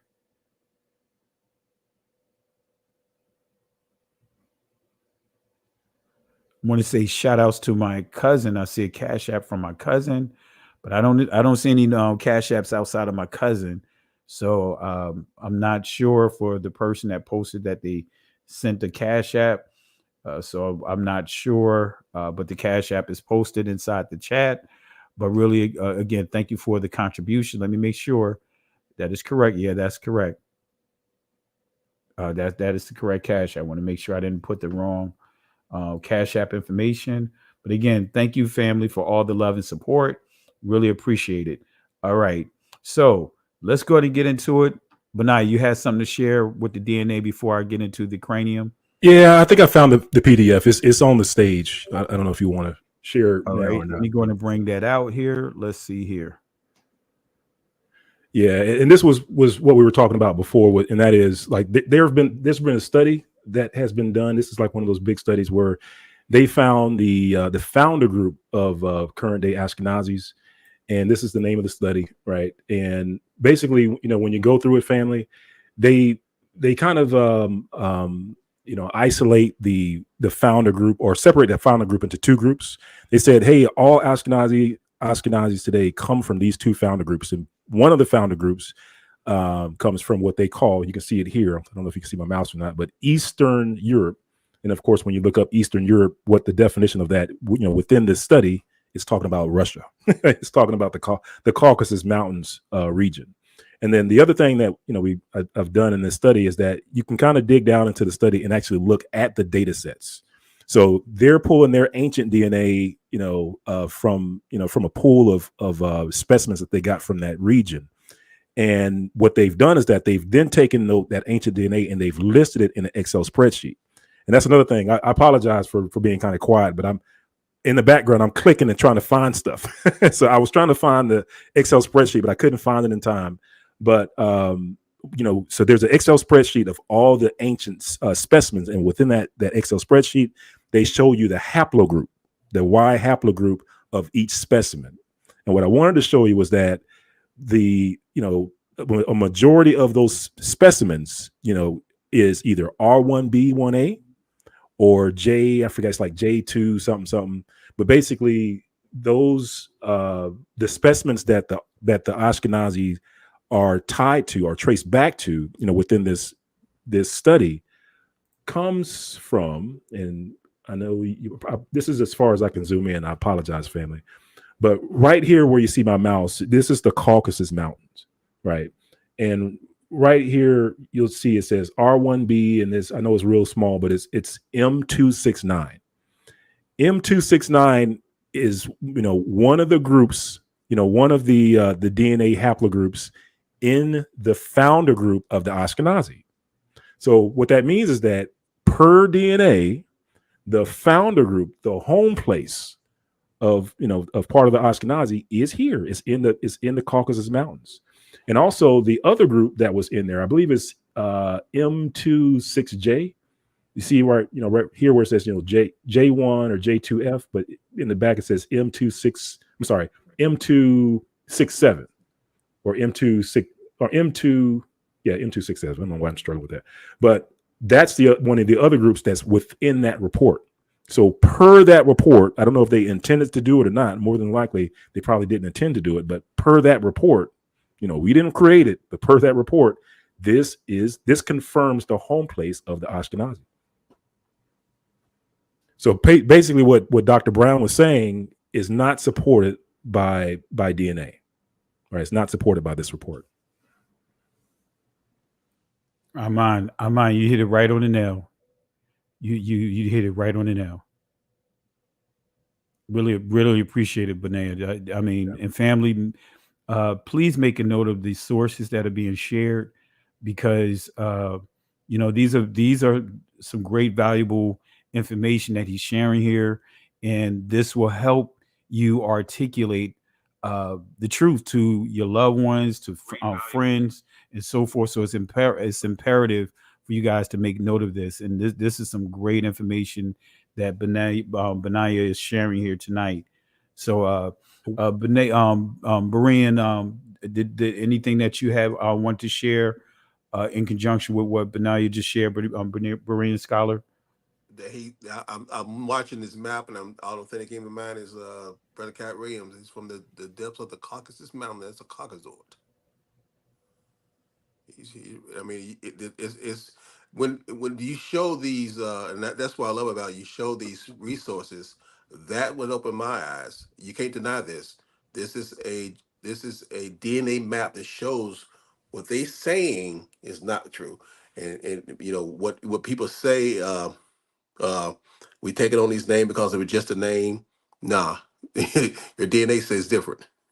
To your point, Brother Berean, like one of the things I when I first saw this map that I missed, like you see where it says E3A, yep, and then like -M2, like that's the DNA of so-called African Americans, like E3A, right? And you're looking at that saying, okay, well look, it has this on the west coast of Africa, but if you notice, there's an arrow that comes to here, like, and if you follow that arrow back, that arrow does not originate in that on the west coast of Africa. It actually goes back to what they call the Middle East. Like right. You just pointed out that the Middle East is just a new definition, but just to show you that it goes back to where, to where our history is from. Yeah. And like I said, Pastor Kelly, there's all kinds of rabbit holes on this one, because you were bringing out the Morton study that talked about how, those skulls were, the Morton study described how the Negro skulls were present in Africa. And stop me, because if I'm getting ahead of what you're getting ready to cover. But along with that, I guess the other part of that, because like I was telling you before, a lot of this data is covered by different empires. So what we're covering right now is from an Egyptian perspective, but then there's the Israel perspective, as far as to confirm the study. And the confirmation is they did an archaeological dig at the Leesh dig site, where they also categorized those skulls there. And when they categorized the skulls at Leesh, which is a city in the territory of the tribe of Judah, those skulls were defined as Egypto-Nubian. Egypt, Nubian, right? Egypto-Nubian, which matches up with the Mortensen study. Mortensen says, hey, well, I'm seeing these skulls of Negroes, but then the archaeological site over at the Leesh relief inside the territory of the tribe of Judah says, hey, well, we got skulls from Egypt. Not just Egypt, they're called Egypto-Nubian. So you can't get around them being a black people. Like I said, I didn't want to get in front of you, ahead of you, Pastor Kelly. Hopefully I didn't. No, that's some great information. And real quick, Brother Dion, I got your Cash App, your contribution. Really thank you for the love and support, and sowing into what we're doing tonight. Really appreciate it. And family, I also posted Berean Scholars link inside the chat. Click the like and subscribe to his channel. Let's get the subscribers up on his channel. I think the last I looked at it, took a look at his channel. Let me do it real quick. I think he had like maybe 5. Let me make sure. But I would definitely want to be a blessing. But yeah, I believe he had 25 subscribers. And again, family, it's not easy getting the channel going. Let me turn this down. But it's not easy starting a channel. And so let me post his link again. So family, like I said, I believe right now he's at 32 subscribers. And family, we have almost 600 people inside the building. So we should be able to add at least 100 subscribers to his channel. Because when that happens, it also unlocks some other features within YouTube. So let's at least add 100 subscribers tonight, if not more. Let's get those numbers up, even for his channel. And if you haven't subscribed to this channel, click the like and subscribe to it, as well as Benaiah Israel channel as well. So I encourage you guys to subscribe to his channel as well. All right. So let me drop a bombshell on you guys. And then Benaiah, I'll let you bring home that that one source I want you to bring about with the people, especially when dealing with the AI generated images to depict or give the people a understanding of even how the AI, when it puts these images together based upon what's actually in front of us, it's actually giving us an actual accurate depiction of what's on these walls and in these spaces. All right. So let me go ahead and take this off here.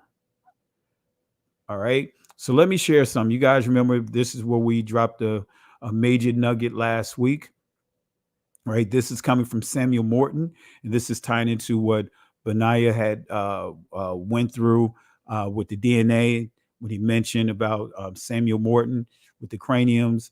And I'm sure he's got some additional information, great information that he's going to share, like he elaborated on last week. But this is coming from his works, as far as Samuel Morton. These are his conclusions. This is starting on page 60. Notice what he says here. If it be allowable to make these data the basis of calculation for the past 35 centuries, it will follow that upwards of 10 millions of Negroes have been brought as bondsmen into Egypt during that period.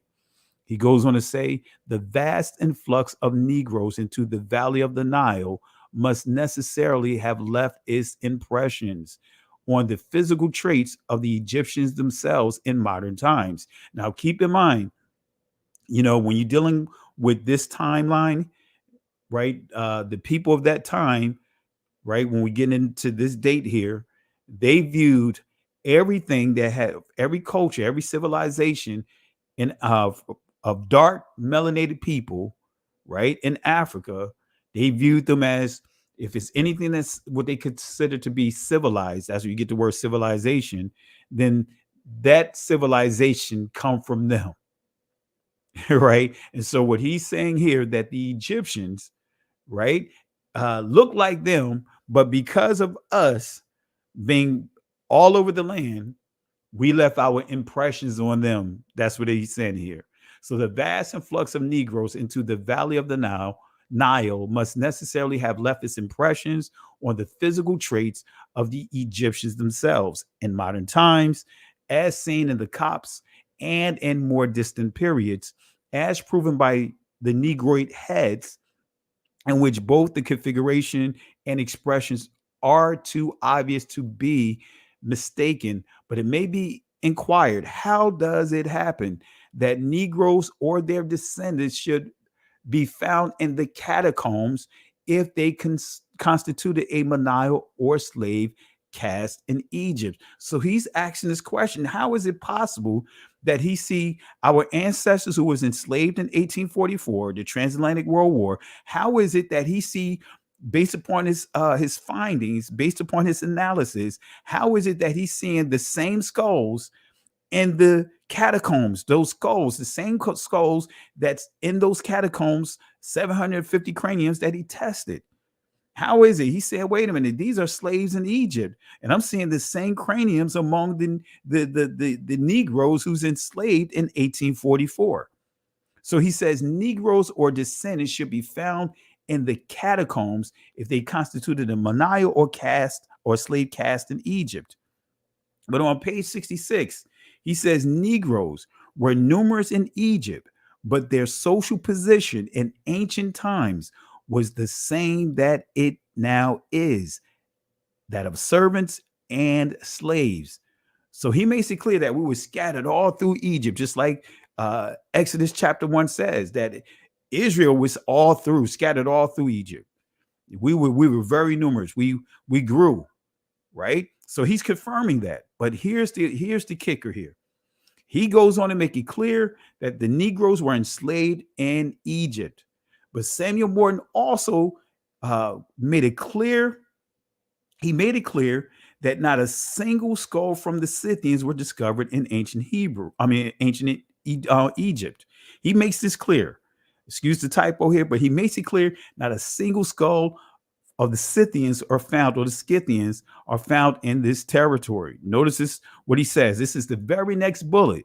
It says the national characteristics of all these families of man are distinctly figured on the monuments, and all of them, excepting the Scythians and Phoenicians, have been identified in the catacombs. So guess what? If, according to Dr. Brown, if he's saying that he was enslaved, his ancestors and all of them was enslaved in Egypt, there should be a skull found, but you won't find it. Why? Because again, the Scythians are synonymous with the Kazarians, synonymous with the Ashkenazis. These are Russians. These are what we call modern day Russians, the modern day Ukrainians, the modern day Poland or Polish people, the modern day Hungarian people, the modern day Romania people. These are these different territories that you see. But he makes it clear he did not find a single skull. So this right here is a mic drop with that. But guess what, family? I have another source I'm going to share with you that further confirms what we just read here. So are there any proof that the Egyptian skin complexion was very dark? Well, guess what? This is Amenhotep III, right? This is the actual figure of him, who ruled 1390 through 530 of 53 BC, 1390 through 1353 BCE, rather. Then we had Queen Tai, mother of Akhenaten and grandmother of Tut. Come on, family, you can't get away from the Negro features, right? Or Negroid, if you want to go through the anthropological pronunciations and all that. Here's Queen Tai, right? Again, look at the hair, look at the texture, look at the features, right? So another thing I want to point out, because this is the thing that you hear over and over again, that you know what, the Egyptians, they are Mediterranean, they are Middle Eastern, they are what's the other term? Olive. These are some of the different terms that they use to describe the modern Egyptians or the modern Arabs in that territory today, right? But guess what? It was the Arab invasion of Egypt that we see the product of what we see today of modern Egypt in those territories. During the reign of Umar, the second caliph of the Arabs, Arab armies under the leadership of Amir ibn al-As invaded and conquered Egypt in 639 AD. Then when we go to the outlines of ancient Egyptian history, guess what? They're going to confirm this. It says, how often do we see Eastern monarchies and even in European states a difference of our origin between the ruling class to which the royal family belongs and the mass of the people? We need not leave Western Asia and Egypt. We find there who? Turks, ruling over nations to the race of which they do not belong. Now let's go to this other source here, because it's telling us that they are what? Turks. But let's go to this other source. And of course, it's saying the invasion which the country had to suffer, the repeated conflicts. But let's go to another source, the Journal of Cambrian Archaeological Association. And this is 1873. It says, Mr. Baldwin draws a marked distinction between the modern Mohammedan, right? And this is 1873. So modern of their time, right? So it says, Mr. Baldwin draws a marked distinction between the modern Mohammedan Semitic populations of Arabia and their Cushite, Hamite, or Ethiopian predecessor. The former, he says, are comparatively modern in Arabia. You see, guess what? The modern Mohammedan, guess what? It's saying that they are, in a nutshell, modern Arabia. And it didn't stop there. It says they have appropriated the reputation of who? The old races, and have unduly occupied the chief attention of modern scholars. So the Ottomans, in other words, the Turks, they also invaded Africa in 1534 and remained a ruling power in Africa for 4 centuries and established 5 separate administrations in Algeria, Tunisia, Libya, Egypt, and Eritrea. Excuse me if I butcher the name. This is the original image, the true image of Moses Nefertari, not that bust that you see on Good Morning America. How come we don't see this here? Look at the hair. Look at the bones. Look at the texture there. Look at the cheekbones. Look at the side profile. How come we don't see these images? This is her servant, the nursemaid, Queen Moses Nefertari. This is Dame Ray or Rai. Excuse me if I'm butchering the name, but look at that. Does this look like any resemblance to a Caucasian person? Come on, family. We can zoom in on the hair alone. That looked like wool. And look at the locks, the braids, the locks. All right. The reason why you see what we see today, a lot of it is because of this guy right here. This is Dr. Zahi Hawass. He is one of the reasons why you see the whitewashing of that territory. But I want to skip down because I don't want to go through all of this. Unless I need to, but let me skip down because I have information on from a book. Let me pull it up here real quick. This book right here, Black Genesis. I encourage you guys to get this book, and you'll see the works of Diop inside this book, who came up with a test to prove that the ancient Egyptians were dark melanated people, black people, right? And Robert Duvall. Robert Boval. I said Duval, but he makes it clear, and he really highlights his work, that he proved this back in 1972, 1973, that the British museums, all of these different museums, forbidden, starting with that Howie Sawas guy, they made it so that way he could not test because they knew how accurate his findings were. They didn't want him to test any of the ancient Egyptian mummies. They forbidden him to doing that. All right. But I'm not going to get into this. Let me skip down to this key source. All right. Because this key source is going to echo what we just read with Samuel Morton about the Negro, right? Being scattered all through Egypt, right? But also he's going to address the Egyptians themselves and why and the agenda of why we see or what we see of today. Notice what he says here. This is coming from this source here, Anthros Notes, National Museum of Natural History, newsletter for teachers, volume 2, number 1, winter 89. Now let's see what this source says, family. Let's see what this source says. Got to go to the old sources, right? But anyway, the roots of ancient Egypt.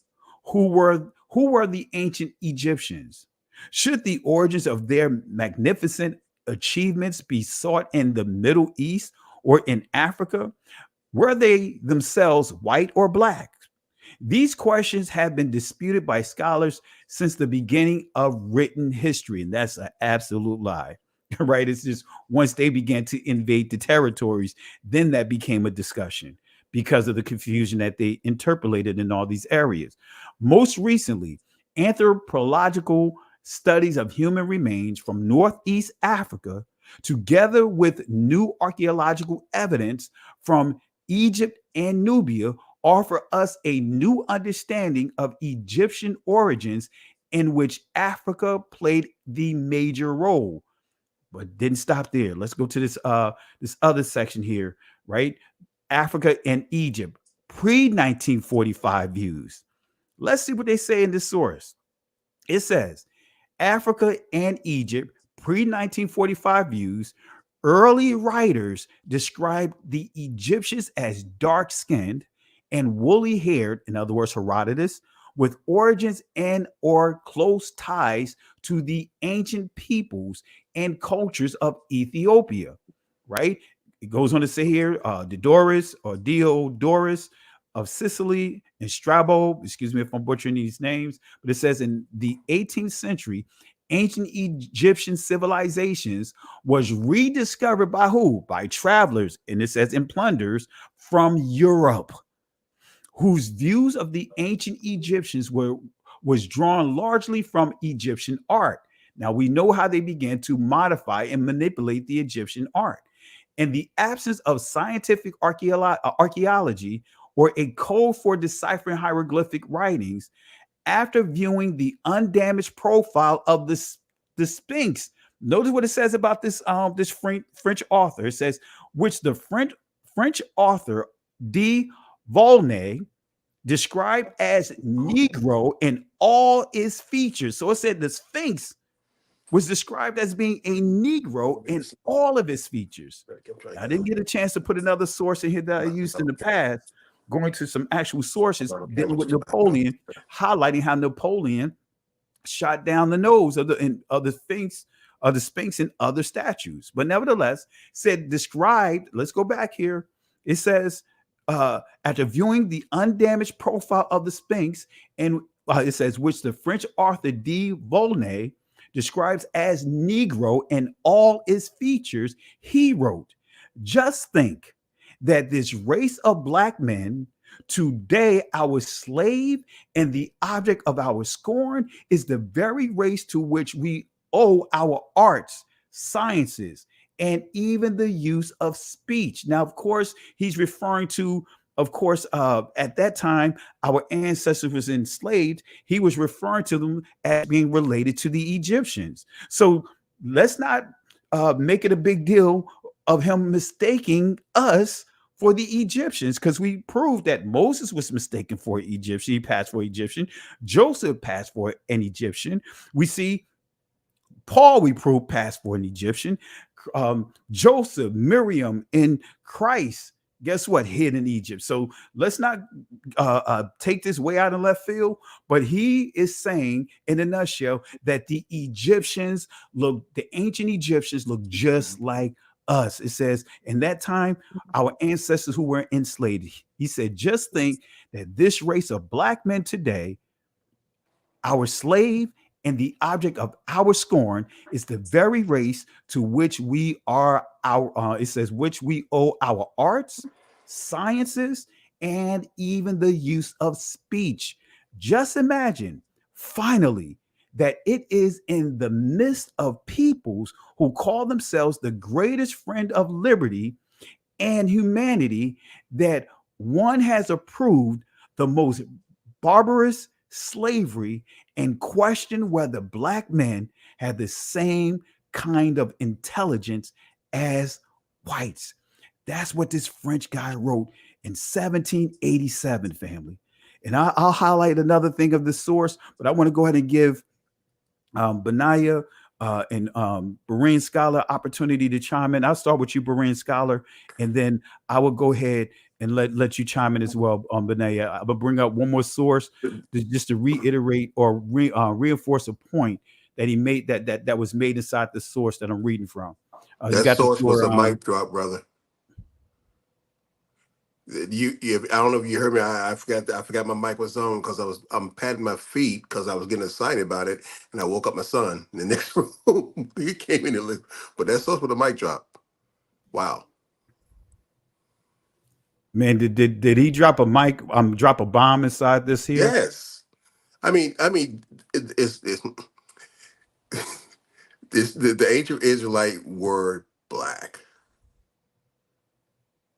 and this guy verified and with all the people of the eyewitnesses, the first eyewitnesses, Valde and all them saying they saw with their own eyes.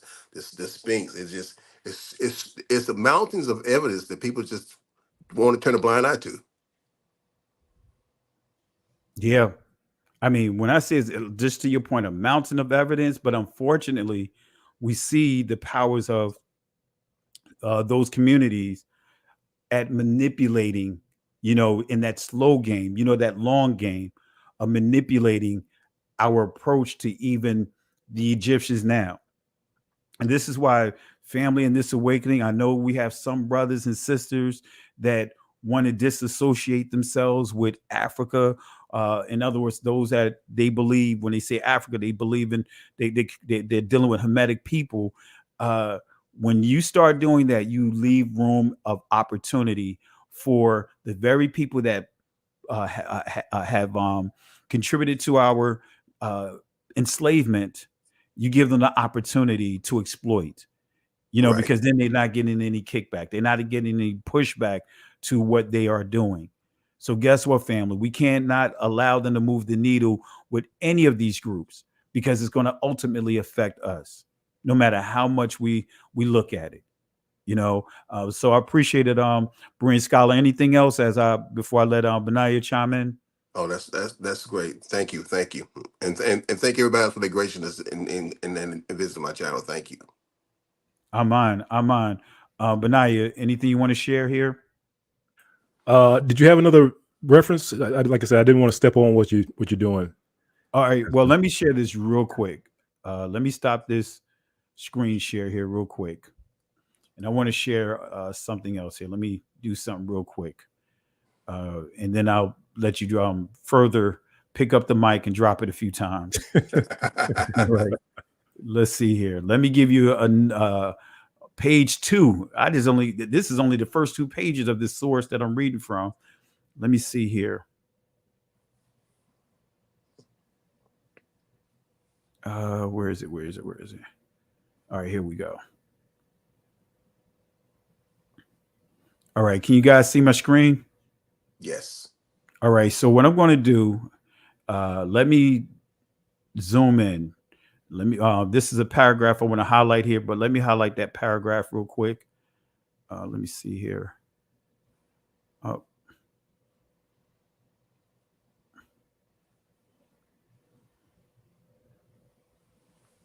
All right. Actually, I won't highlight it yet, but I want to zoom in. Let me put it in a single page mode.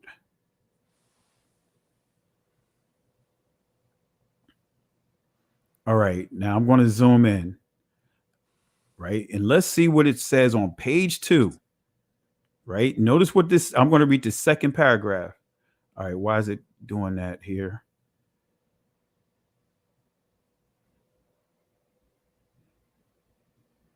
All right. It's flickering. Let me see if I can stop that.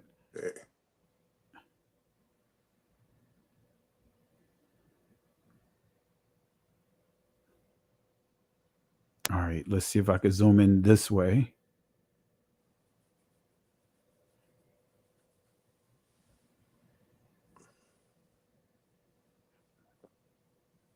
All right, still flickering. Yeah, you may have to download it first, and then. Yeah. Well, actually, I did download it. Okay. If need be, I'll take a screen print of it. That is crazy. Or this is what I'll do. I'll just close it out altogether. No, I actually did not lose that. Let me do something real quick.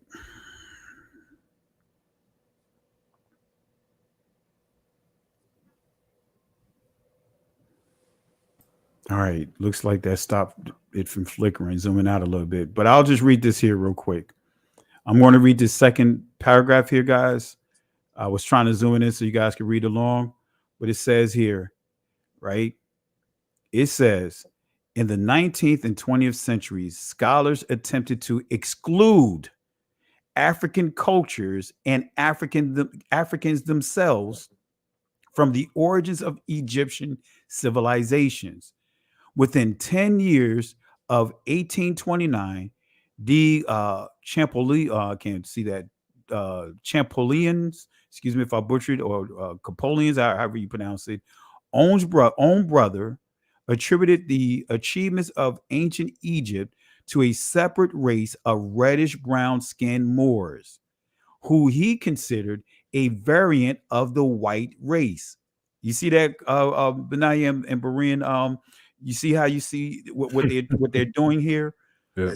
Taking that reddish color and then say we're going to associate that to the Moors, and then we're going to say the Moors originated from Caucasians. It goes on to say whom he considered a variant of the white race due to their straight hair and the absence of any in-depth study of skeleton remains or mummies. This quickly became the dominant view, while Elliot Smith and the diffusionists of the early 20th century were attributing all civilization and indeed all inventions to an original center in Egypt. The leading American Egyptologist J.H. Breasted argued, I'm trying to see here, that Egypt was racially and culturally part of the same sphere as the adjacent region of Western Asia. You see how they try to move it and say, all right, well, you know what? They're not black, but we're going to make this part of Asia. We're going to make the people comparable to the Asians. It says to breasted Egypt was separated from the teeming black world of Africa by an impassable desert barrier, thus isolated and at the same time unfitted by ages of tropical life for any effective intrusion among the white race. The Negro and Negroid peoples remain without any influence on the development of early civilization. And it goes on to say the idea that ancient Egyptians owed nothing to Africa was reinforced by the view that the ancestors of most present-day populations of Eastern and Central Africa arrived in these regions within the last 2,000 years. Their predecessors in the Nile headwaters area were ancestral primarily to Caucasians or Kalahari Bushmen. As a result, even if archaeology could show that the Egyptians had migrated down the Nile from its headwaters, any black contribution to their culture or link to most of the present inhabitant of sub-Saharan Africa could be discontinued. So, family, I'm going to turn it over to Benaiah, but let me play one quick video real quick, right? And let me let you hear from Professor Kennedy about the deception of the sub-Sahara. Let me play that real quick, and then I'll turn it over to you, Benaiah. Let me see here. And if you have a presentation you want to share, feel free to let me know, because here we go. Now, family, listen to what Dr. Kennedy is going to say here. She's going to show and she's going to prove the agendas, the racial, the white supremacist views of these so-called historians. This idea, this like sort of continually trying to find this idea of, separating out North Africa from sub-Saharan, as if the Sahara was the impermeable boundary that nobody could get through, is really a continually problematic type of argument. Particularly since we have early texts that tell us that, right, Herodotus tells us that he says the Ethiopians and the Garamantes are indigenous to North Africa, and that, of course, the Phoenicians and the Greeks are not. But he makes it very clear that people he called Ethiopians are indigenous to North Africa and Northwest Africa in particular, right? But they are not sub-Saharan. So I constantly, what is the obsession that people have with this idea of sub-Saharan, that whenever they ask any question, what they're trying to do is prove that sub-Saharan Africans aren't part of the ancient Mediterranean world, which we know is false. Not only do we know, of course, that people that we would call quote-unquote sub-Saharan Africans ruled Egypt before the Persians got there, among others, but that they have this continual culture that runs up and down the Nile. And we know from our ancient sources that they believed very firmly, and they interacted with what in the area that they called Libya, right? So ancient geography, Herodotus separates. There's a big geographic debate in the 5th century, right? So on the one hand, we have Hecataeus, who has his map of the world, and Herodotus seems to be addressing him and trying to correct him at various points in his history. But there's debate of whether there's one continent or two continents, whether everything west of the Nile is its own continent called Libya, or whether it's not. One of our ancient sources actually has Europe and North Africa as one continent. Yeah, because Libya is the name that he uses for everything west of Africa, essentially, is what Herodotus uses. But it's also used at some points for the entire continent of what we call Africa, because remember, Africa is a Roman word. It's not a Greek word. They didn't call it Africa. This idea that there's a natural impermeable boundary that starts at the Sahara Desert, and that there's no penetration, and that everybody who has quote-unquote black skin is below that line historically, and everyone above that is somehow magically white, shows, one, a real lack of knowledge of how space works and how geography functions and how mobility and movement in the ancient world function. It shows a very limited view of our ancient sources. Like I said, I think I said this in another clip, if you're going to live by Herodotus, you got to die by Herodotus too. And if you're going to cite Herodotus for evidence of one thing, then you have to accept the fact that Herodotus says that black people, Ethiopians in our ancient parlance, Ethiopians really in our ancient parlance, are indigenous to North Africa. All right, Benai, you got the floor. Yeah, actually, I don't know if people caught it or not, but basically what she just said, she just confirmed that other reference that you showed earlier that talked about, there was no Scythian skulls found in Egypt. Like, she ended up saying like, hey, there's no, white people running around in Egypt. Well, that she's basically saying the same thing that research paper revealed, but she's just saying it a different way. Yeah. And let me see if I can share this out, family. Let's see here. I was afraid to put it on stage because I didn't want to. I didn't want to take away from what you were showing, Pastor Kelly. Let's see here if I could do. I apologize, family. I'm trying to pull up my. That's the reason why I can't see it, because I don't have it pulled up. So 1 second. Okay. All right. Let's try it again. Shakes.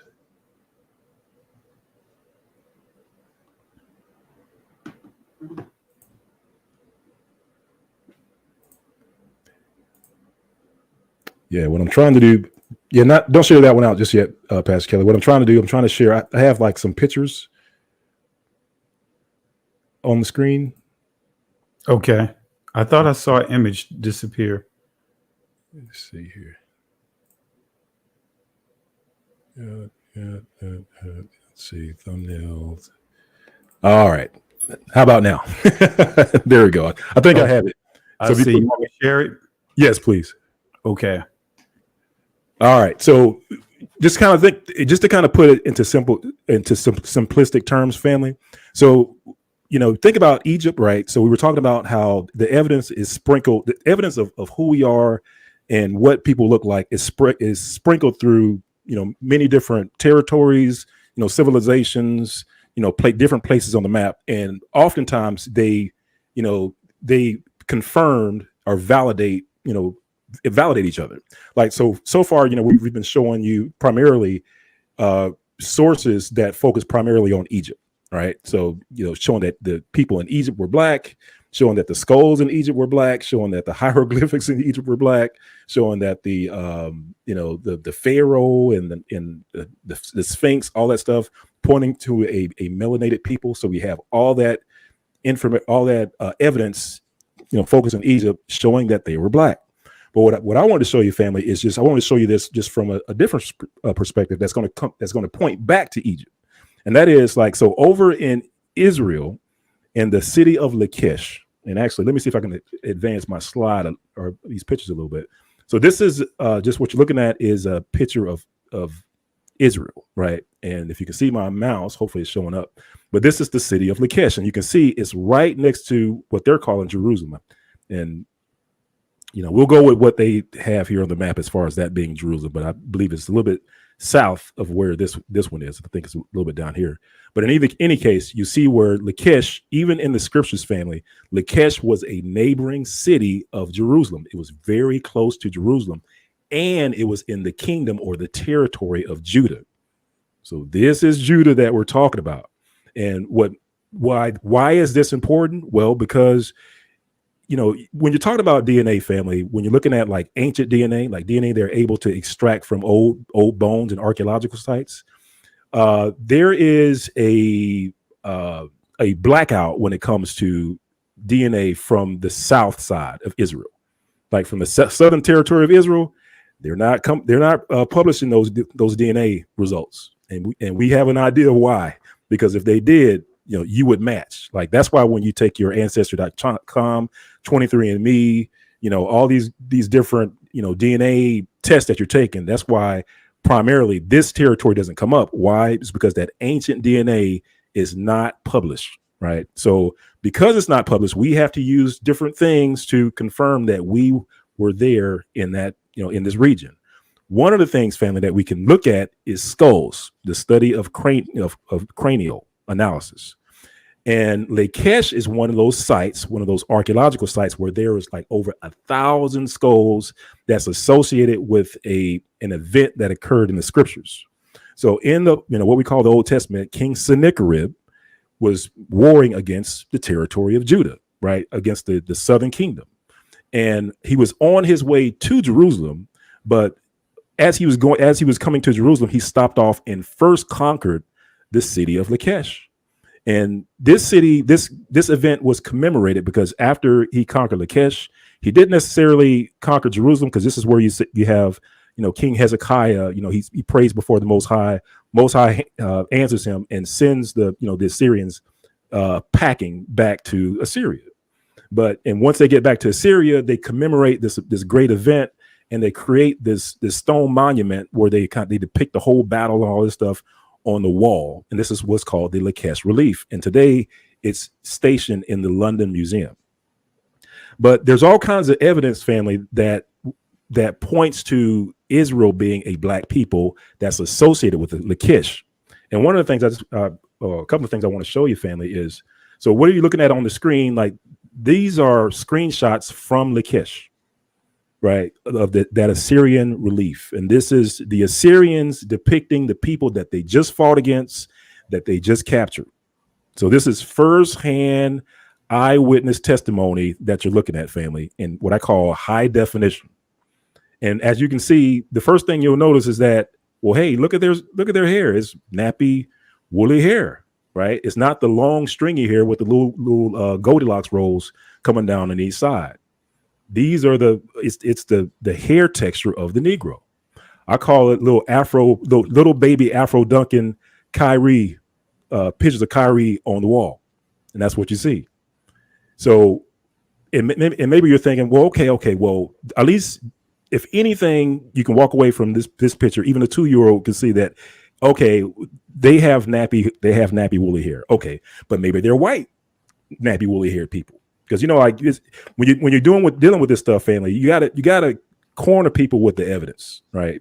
Even though it's obvious, right? The phenotype of these people, people try to squirm out of it, right? So I want to show you something, family, that this is just part of the evidence. So exhibit 1, or the first evidence, is the Lakesh relief, and you can see with your eyes they depict the hair texture as nappy, woolly, short, nappy, woolly hair children of Israel, the tribe of Israel. We're literally looking at the tribe of Israel. So if I advance this a little bit, family, and this is the entire relief, and it's very, it basically tells the whole story about how they laid siege to the city, and then how they unfortunately murdered and killed the children of Israel. And you can see them here. Like these are some of the people that they were throwing off of the side of the walls, right? And you can see these Israelites going into captivity. These children of Judah, right? Same hair texture, family. And then you can also see beheadings. I know it's kind of grainy on here, but this is a beheading of one of our forefathers. And then another thing is, let's see, I don't think this one should have the it's not on this panel, but there's another panel where it shows them impaling Judah, impaling the brothers of Judah. But in any event, family, if I show you what I want to show you is the skull. So like I said, there is a blackout when it comes to, I shouldn't say blackout. there's a blackout when it comes to the DNA on the south side of Israel when it comes to the ancient DNA of Judah. So they're not sharing that thing out, family. They're keeping that one close to the vest.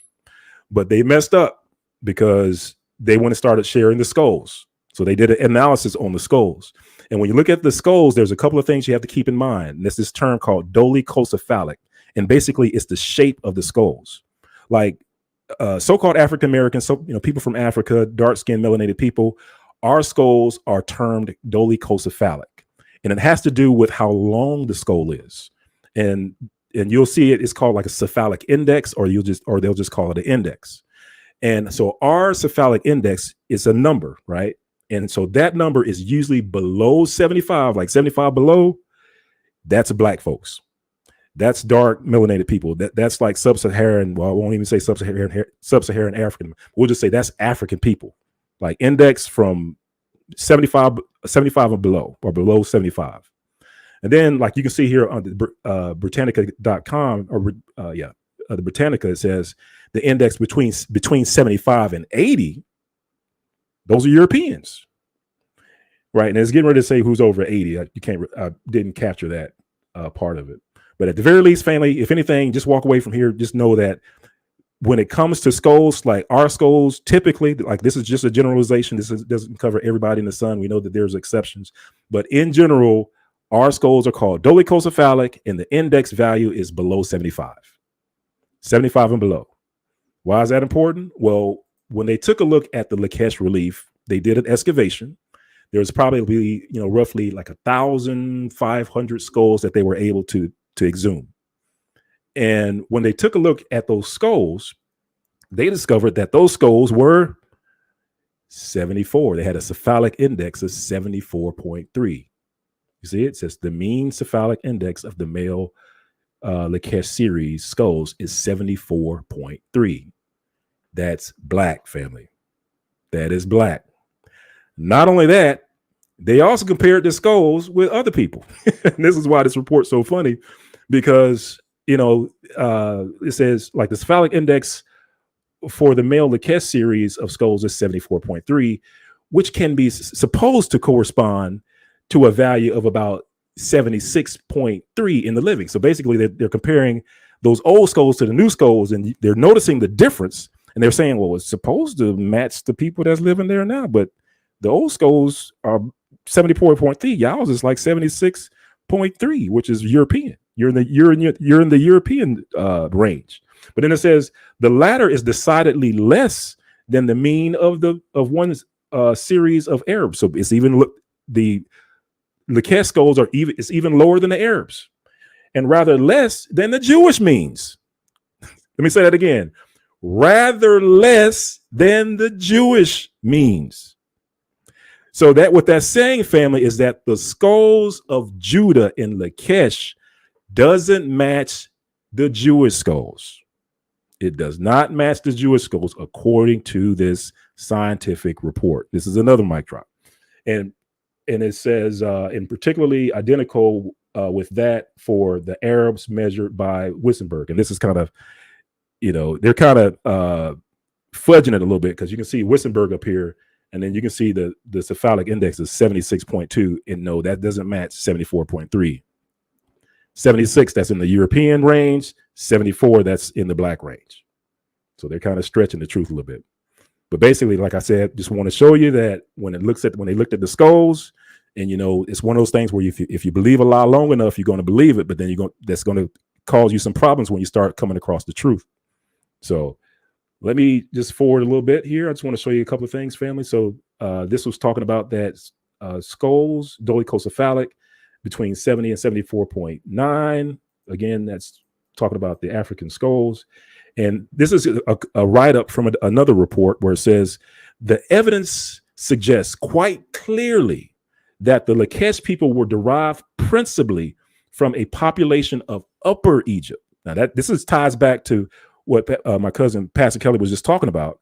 And don't let the Upper Egypt throw you off, family, because when it's saying Upper Egypt, it's talking about Southern Egypt, right? It's talking about the part that's close to Nubia, right? So they're saying that the evidence suggests quite clearly that the Lakesh people came from principally from a population of Upper Egypt in Africa, which was itself derived principally from immigrants who left Lower Egypt about the time of the 18th dynasty. So basically, they're saying that the people in this part of Israel, in Lakesh, we know they came from Egypt because their skulls match, is what they're saying. And let's go to the next one. This is pretty much saying the same thing. It says the relationships of Lakesh series may now be considered. All its closest connections are the series of the Lower Egypt type, and these are closest enough to suggest that the population of the Palestinian town was entirely or most completely of Egyptian origin. So basically, a lot of words Smith and their family, but basically they're saying that in Palestine, aka what they're calling Israel today, they're saying that when they looked at the old bones, they said, man, these people are primarily of Egyptian origin. This ties back to what we were just showing. So again, Pastor Kelly was showing you all those references that talks about Egypt being black, right? You got the skulls, you got the things on the wall, the hieroglyphs on the wall, you got the statues, you got the Sphinx, right? You got all the studies, you got Mortenson's, right? All that information confirming that Egypt was black. And then what we're doing now is going over to Lakesh, and Lakesh is saying, oh yeah, these people, they came from over there, where we just proved that they were black. And not only that, the Lakesh analysis said that their skulls were black. They had a dolichocephalic index of 74.3. Again, family, like I said, all the information of who we are, where we came from, is all there, right? It's all there. And I think, like I said, I think this is pretty much it, Kelly. Pastor Kelly, I think, let's see, the lower main deposit. Yeah, let's skip this, family. Benay, real quick, do you have the AI generated image of the Lakesh relief? Yes, I do. Can you show that to the people and just show the before and after? Because I like how you did a lesson on this a while back, and how you showed the like the early images on the hieroglyphs, with the generated AI generated depiction of making that into a 3D. Can you do the same for before we wrap up with the people? Show that.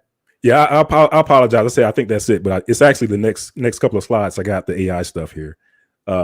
So to your point, and I just want to show you, like, this is the study that we were looking at, a study of the cranial and other human remains, and this is one that focuses on Lakesh. And these are pictures of the actual Lakesh site, right? This is where they were able to extract those extract those bones and stuff and things like that.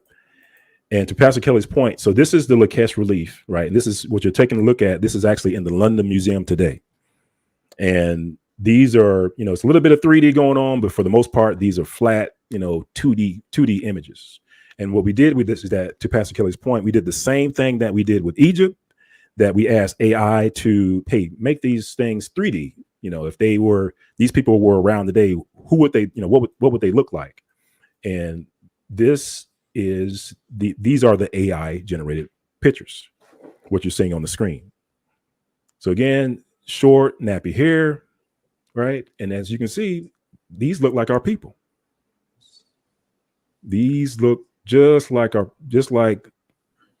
brothers and sisters that you talk and fellowship with today. That was Kyrie.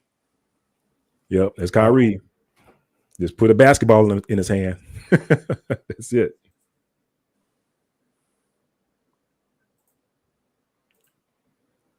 Yeah, and I like the way the AI, because just to kind of give you a clue or some insight into how you can identify AI. So AI usually has problems with fingers. So you can usually tell AI it's an AI generated picture when it either is missing some fingers or you have extra fingers. So it's doing what it's doing. I'm pretty sure probably, give it another 6 months or 3 months, if they don't press the big red button between now and then, I'm pretty sure that they'll fix that. But for now, it has a little bit of problems with those fingers.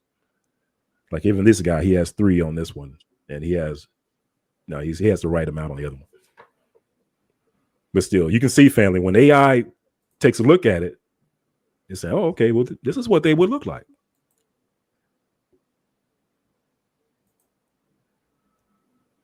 And this would be the Leish relief.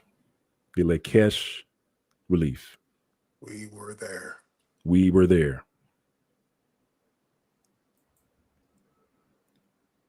So like I said, family, the proof is out there. And that's the flat version. But that's it, Pastor Kelly. I think those were all the pictures I pulled over. Wow. Man, I really appreciate you for bringing up the rear with this right here. And thank you for presenting that to the people.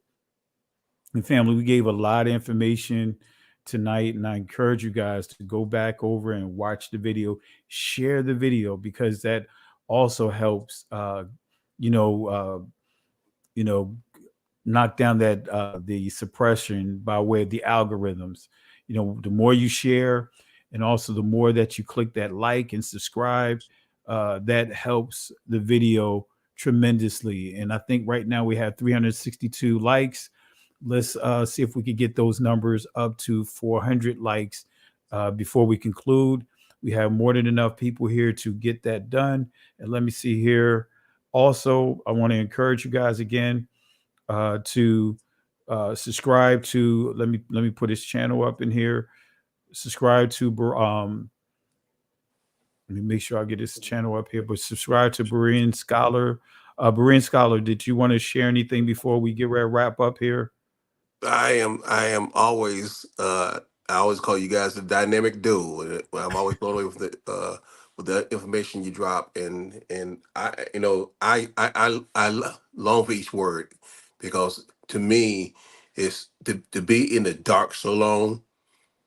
And I don't know, somebody used that analogy one time. You've seen that skit where people tell you to look at these guys passing the basketball around, and they tell you to keep track of how many times the basketball get passed around.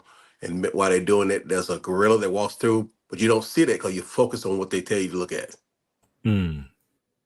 And I think that's how my studies and ministry have been. That's how my walk been. I've been told what to look at.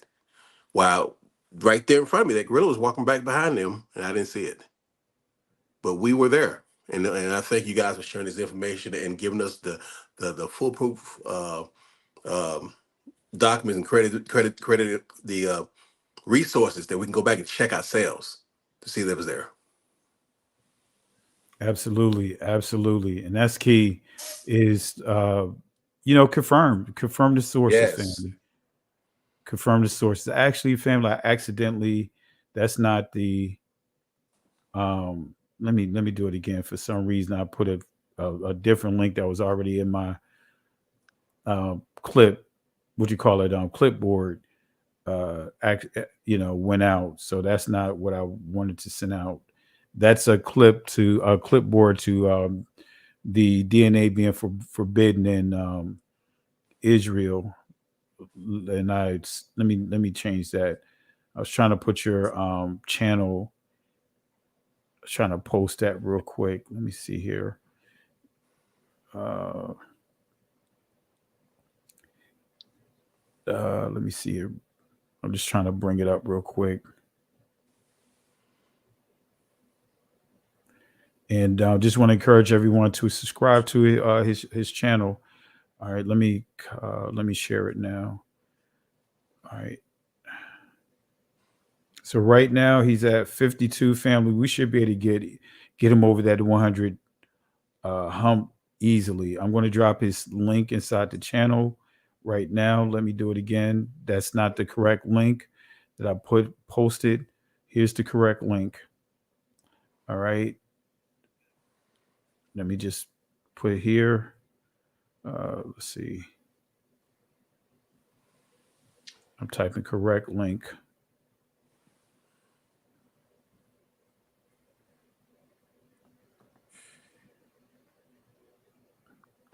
All right, there it is. That's the correct link right there.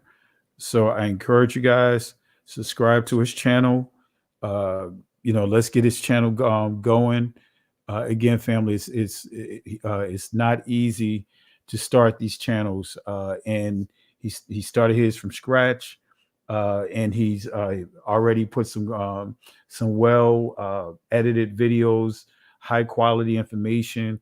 So subscribe to the channel. Anything else that you want to share before we wrap up? And I'm gonna allow Benea to give some final words as well. But any final words you want to give, Berean Scholar? I want to thank you also for taking the time and doing the podcast with me. And in fact, the two videos I made out of that podcast is one of the most searched videos I have on my channel so far. So I've had phone calls because of those podcasts. I had a friend I went to college with who called me, and I think I shared it with you on before. But that he had the same situation you had with his grandma. So thank you for just taking the time to do that. No problem. And thank you again. Really appreciate it. And any additional projects you got working on coming up, or that you want to announce? Are you good? Well, I'm always in the work for some, and I love for me and my brother Israel to get together sometime. I'm on. Well, really appreciate you. And we have this thing here where it's that we give the garbage can award. In other words, for anyone you want to throw in a garbage can, you know what I mean? I know it's so many we could throw in a garbage can, but I have a garbage can award that I tend to give out. Anyone or any particular group or any particular doctrine do you want to throw inside the garbage can? I'm still blown away with we just chose that name. It don't mean anything. We just chose that name. So Brother Brown gets that garbage can award. Okay, I'll give him the garbage can. Here we go.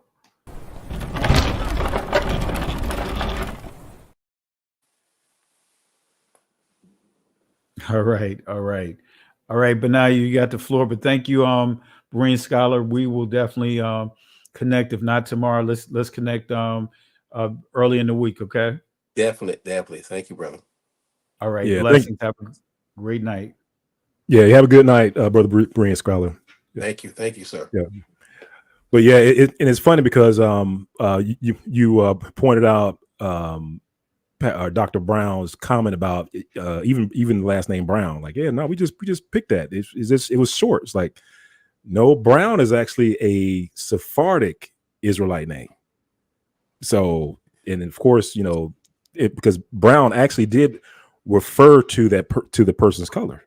So for him to say that it doesn't, that you can pick up a Sephardic Israelite dictionary, and in the dictionary it tells you basically the Sephardic Israelite dictionary gives you a list of all the Sephardic Israelites' last names. Like, they were the ones that actually brought the last names, that the Israelites, that the first to start using last names. Because in the Bible you don't see John Jenkins or Paul Stone, right? you don't see Yeah, you don't see absolutely. you don't see last names in the Bible. Well, Sephardic, or when I say Sephardic family, what I'm talking about are Spanish and Portuguese Israelites. So Spanish and Portuguese Israelites, they were the first to start using last names. And guess what one of their last names was? Brown.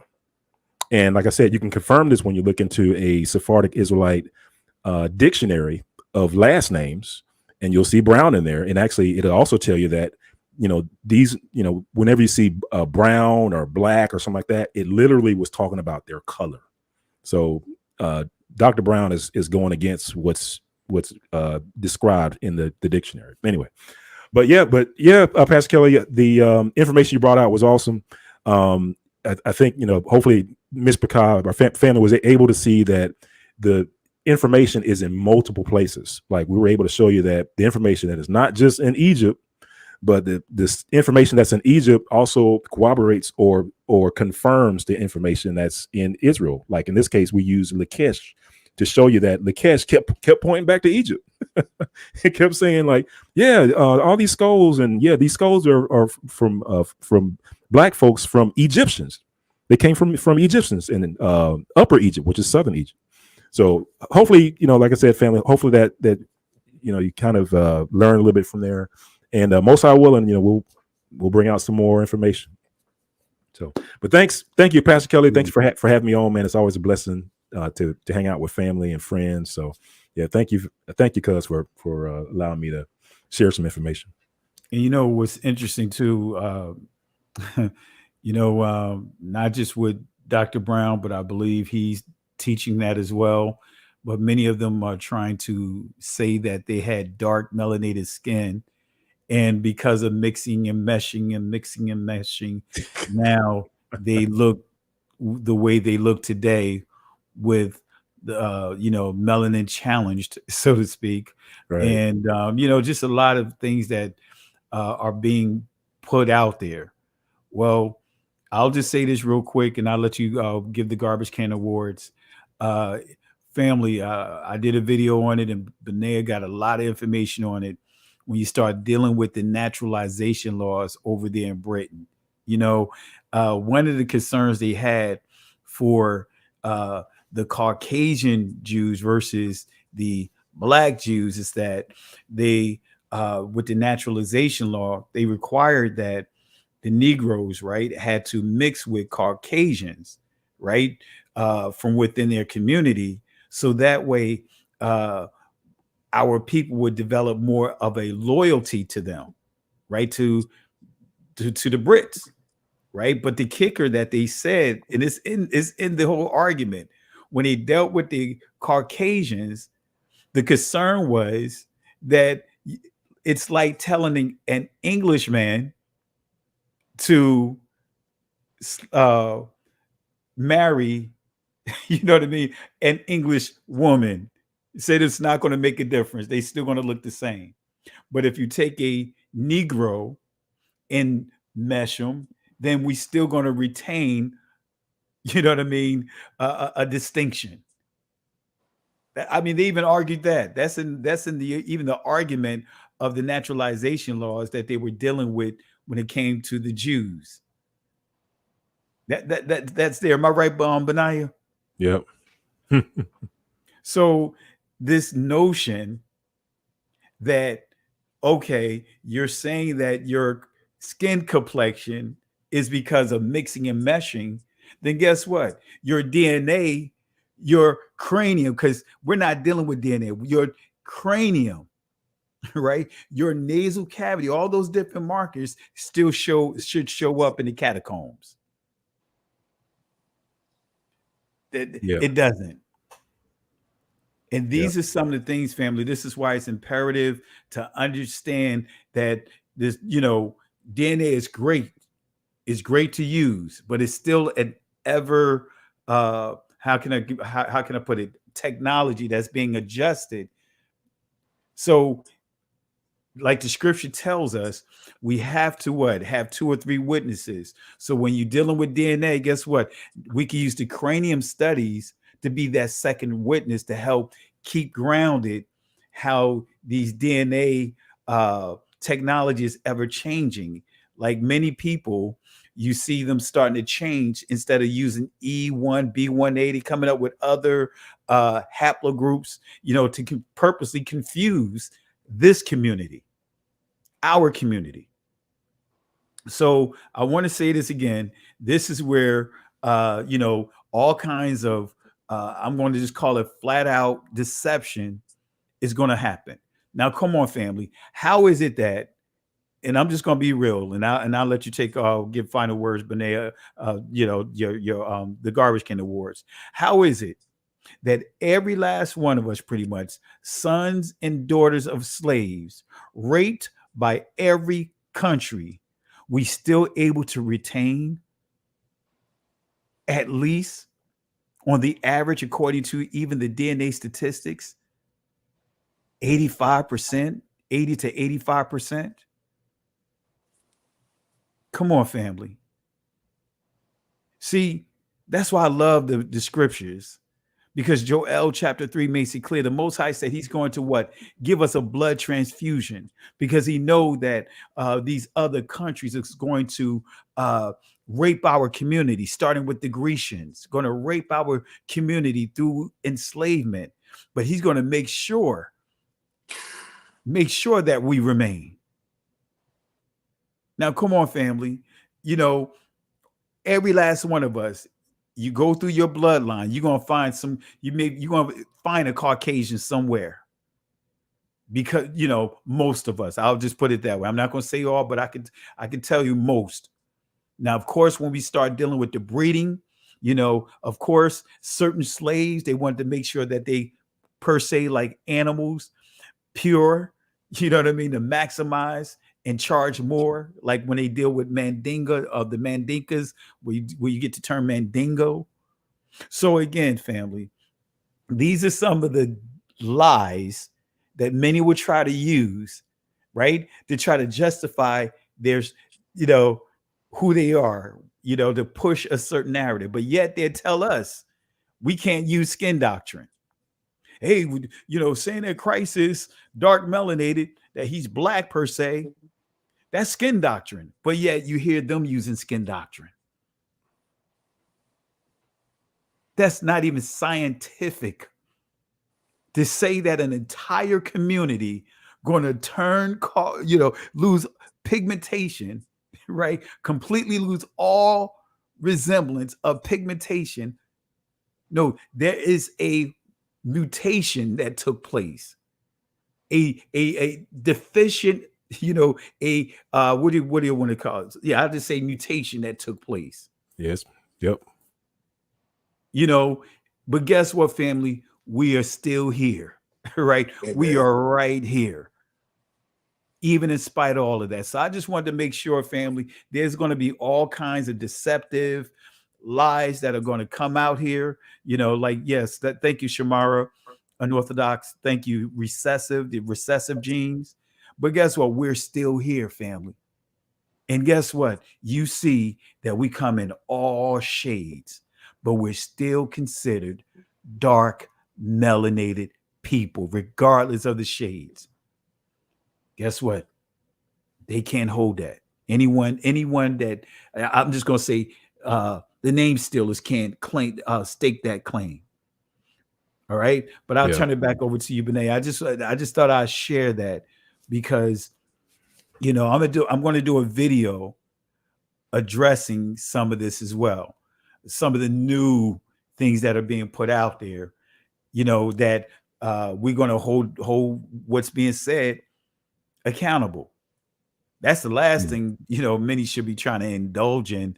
All right, well, I'm gonna get into the skin doctrine. Hey, guess what? The reason why is because we mixed and married.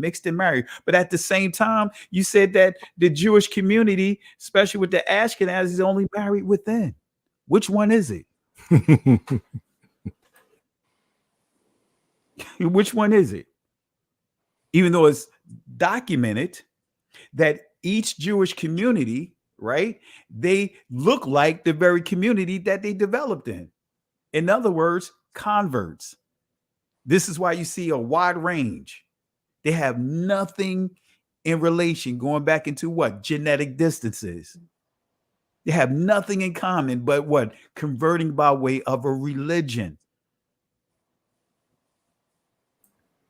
It's so much that, man. Anyway, go ahead, Benaya. You know what I mean? Well, I was just gonna say that the science has caught up with the lie, and it is making that narrative almost impossible to sustain. Like to your point, Pastor Kelly. Like I also saw that or heard that narrative where they were saying things like, "Well, yeah, no, we started off in Germany, and then we moved over into the Caucasus, and that's where we mixed, and that's where our color came from." But like we were saying before, the DNA disproves that. Like the DNA just by itself disproves it. Like when we took a look at that DNA research that showed the founder groups of the Ashkenazi community that they published, like again, this isn't anything we came up with. This is their study. And in their study, it said that the part of that founder group, one of the haplogroups, one of the big haplogroups was R1b1a. And again, R1b1a originated in the Caucasus. It didn't go to the Caucasus. It started from there. So when Dr. Brown says things like, "Oh, we were over here in the Germany, and then we migrated to the Caucasus," that isn't supported by the DNA. And not only that, I think Pastor Kelly, you also brought up something powerful as well when you talked about the slavery, about the raping and stuff like that took place. And what I try to remind people is that, like, rape is one of those things that leaves an imprint. Not only does it, like we were saying, like it impacts the color of the descendant's skin, but it also leaves, like, especially in the case of the male, it leaves a Y chromosome. And that Y DNA, that we can trace it all the way back to the source. And within the African American community here in the States, aside from our primary haplogroup, which is E1B1A, sometimes it's called E3A or whatever, but aside from our primary haplogroup, the second highest haplogroup within our community comes from R1b1a, which is the same haplogroup of the founder group of the Ashkenazi, which is the same haplogroup that started off in the Caucasus Mountain. If this was a court case, the accused would be convicted, because there's no way around it. You can't say, "Well, it wasn't me," it wasn't us. It was like, "Well, but your DNA is there. It's your DNA." But anyway, yeah, you just got me thinking when you're talking about the whole thing with slavery and stuff like that. It's like, man, Pastor Kelly, their DNA is there. Their DNA shows up, within the African American community, and so you can glean from that multiple things. Like, one is like, well, why is your DNA there? And there's multiple reports that when it shows, when they look at that R1b1a insertion into the African American genome, into our gene pool, they say that it was from slavery. They say that it was from the slave masters, raping the slaves. So what does that say about who the identity was of the slave masters? The slave masters were R1b1a. So anyway, I'm sorry, Pastor Kelly, you got me thinking about what you were talking about. But anyway, like like I said, family, DNA is caught up with them. DNA doesn't support the things that they were talking about as far as like they were black and then they mixed with white. It doesn't support that because of the founder groups of their community. So that's just it, Pastor Kelly. Absolutely. And I want to say this again, family. Encourage those that let's just say you do your DNA, and of course the Most High understand what's going on. There's a lot of deception, even how the information is being disseminated, even with that. But again, I'm going to read Joel chapter 3. And this is the promise that the Most High made.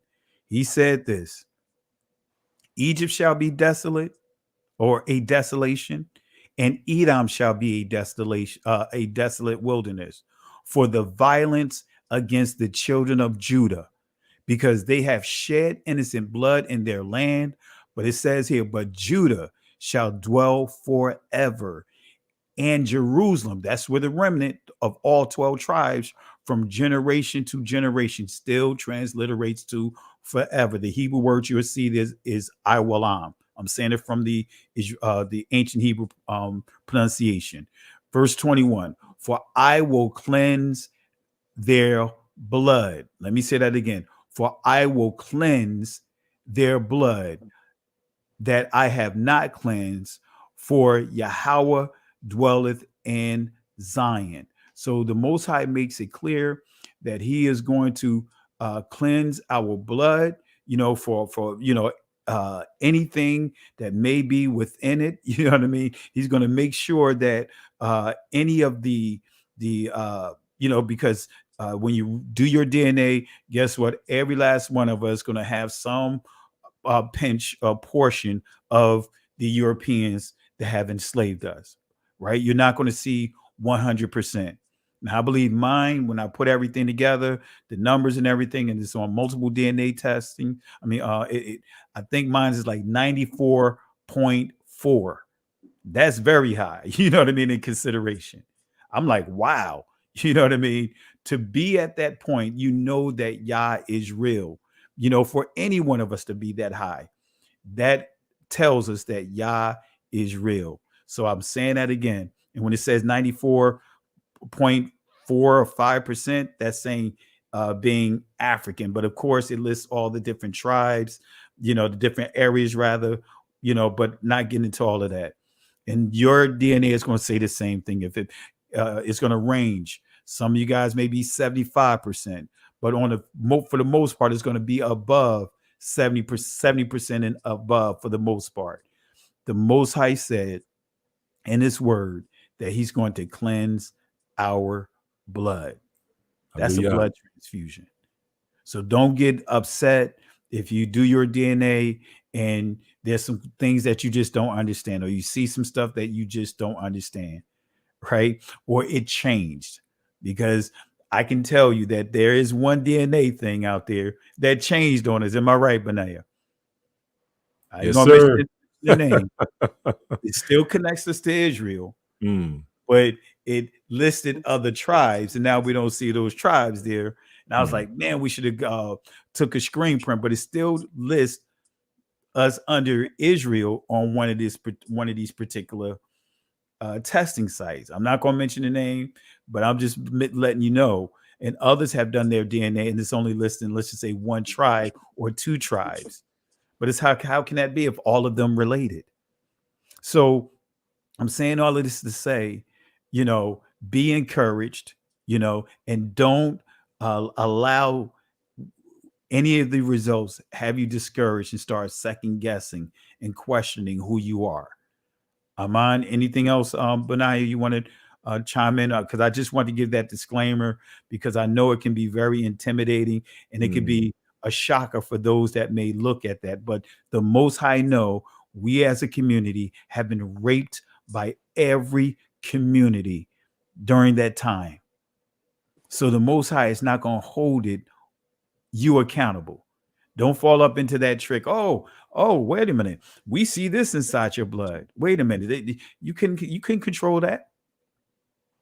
That's why the Most High said this in Joel chapter 3, because it said that it starts off by saying that they were what? Sold to the Grecians. Let me make sure I see that. Let me read that real quick, because I just want to reiterate that, because there's quite a few people I encourage via email that send me emails of concerns. And I use this chapter to help comfort them, to let them know, don't get caught up on it.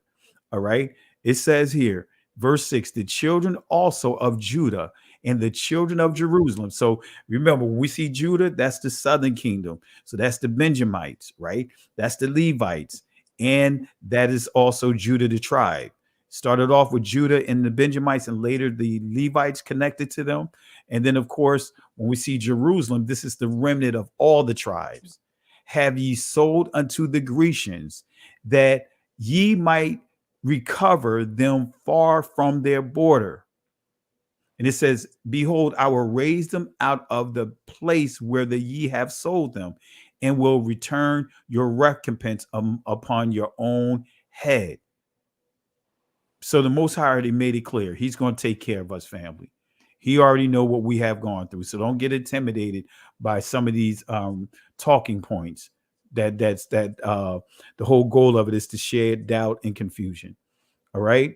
So let me give a couple of shout outs real quick, because I see a couple of chats here. I see Generation Love. Thank you for the love and support. Family, let's show Generation Love some love and support for the contribution tonight. Also, James Mitchell, really appreciate it. You're doing a great work. Kings, I'm always watching and learning. Really appreciate the contribution, and thank you for the love and support. This is how we get ministered to, knowing that you guys are taking this information and learning and running with it. I also want to give love and support to Tanya Horton. I love that you are teaching the truth. Really appreciate you. So, family, we want to thank everyone again for the love and support, the contributions tonight. And I want to thank you, Benaiah, for, again, jumping off the top rope like you always do, on these different subjects. I really appreciate your research and just how you articulate the information. So, with that being said, anything else you want to share as I get ready to give you the opportunity to give the garbage can award?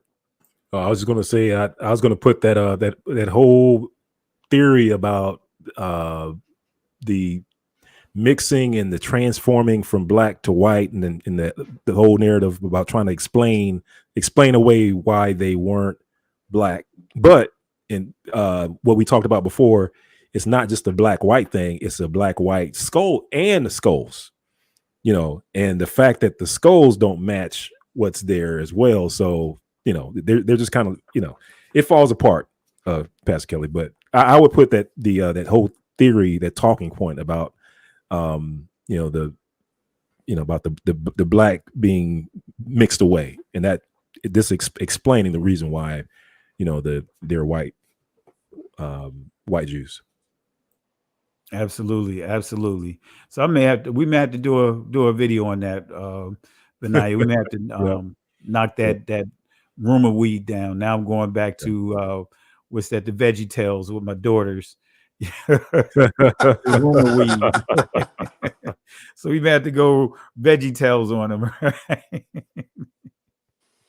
So we're gonna give that rumor weed the garbage can. Let's go ahead and give that rumor weed a garbage can here.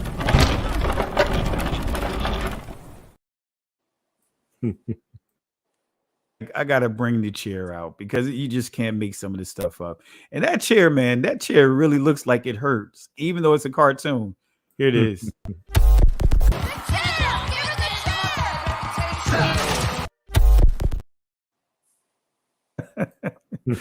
Man, that chair really looks like believable, like it really hurt, And then also, family, let's give them a 3-piece.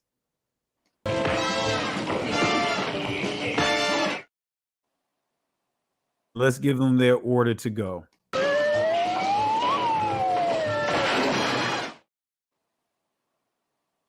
All right, family, really appreciate the love and support.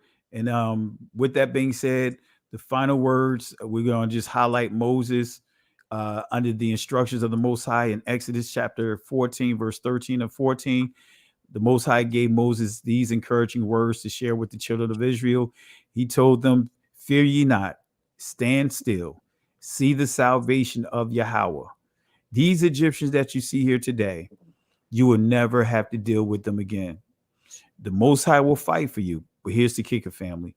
We must hold our peace.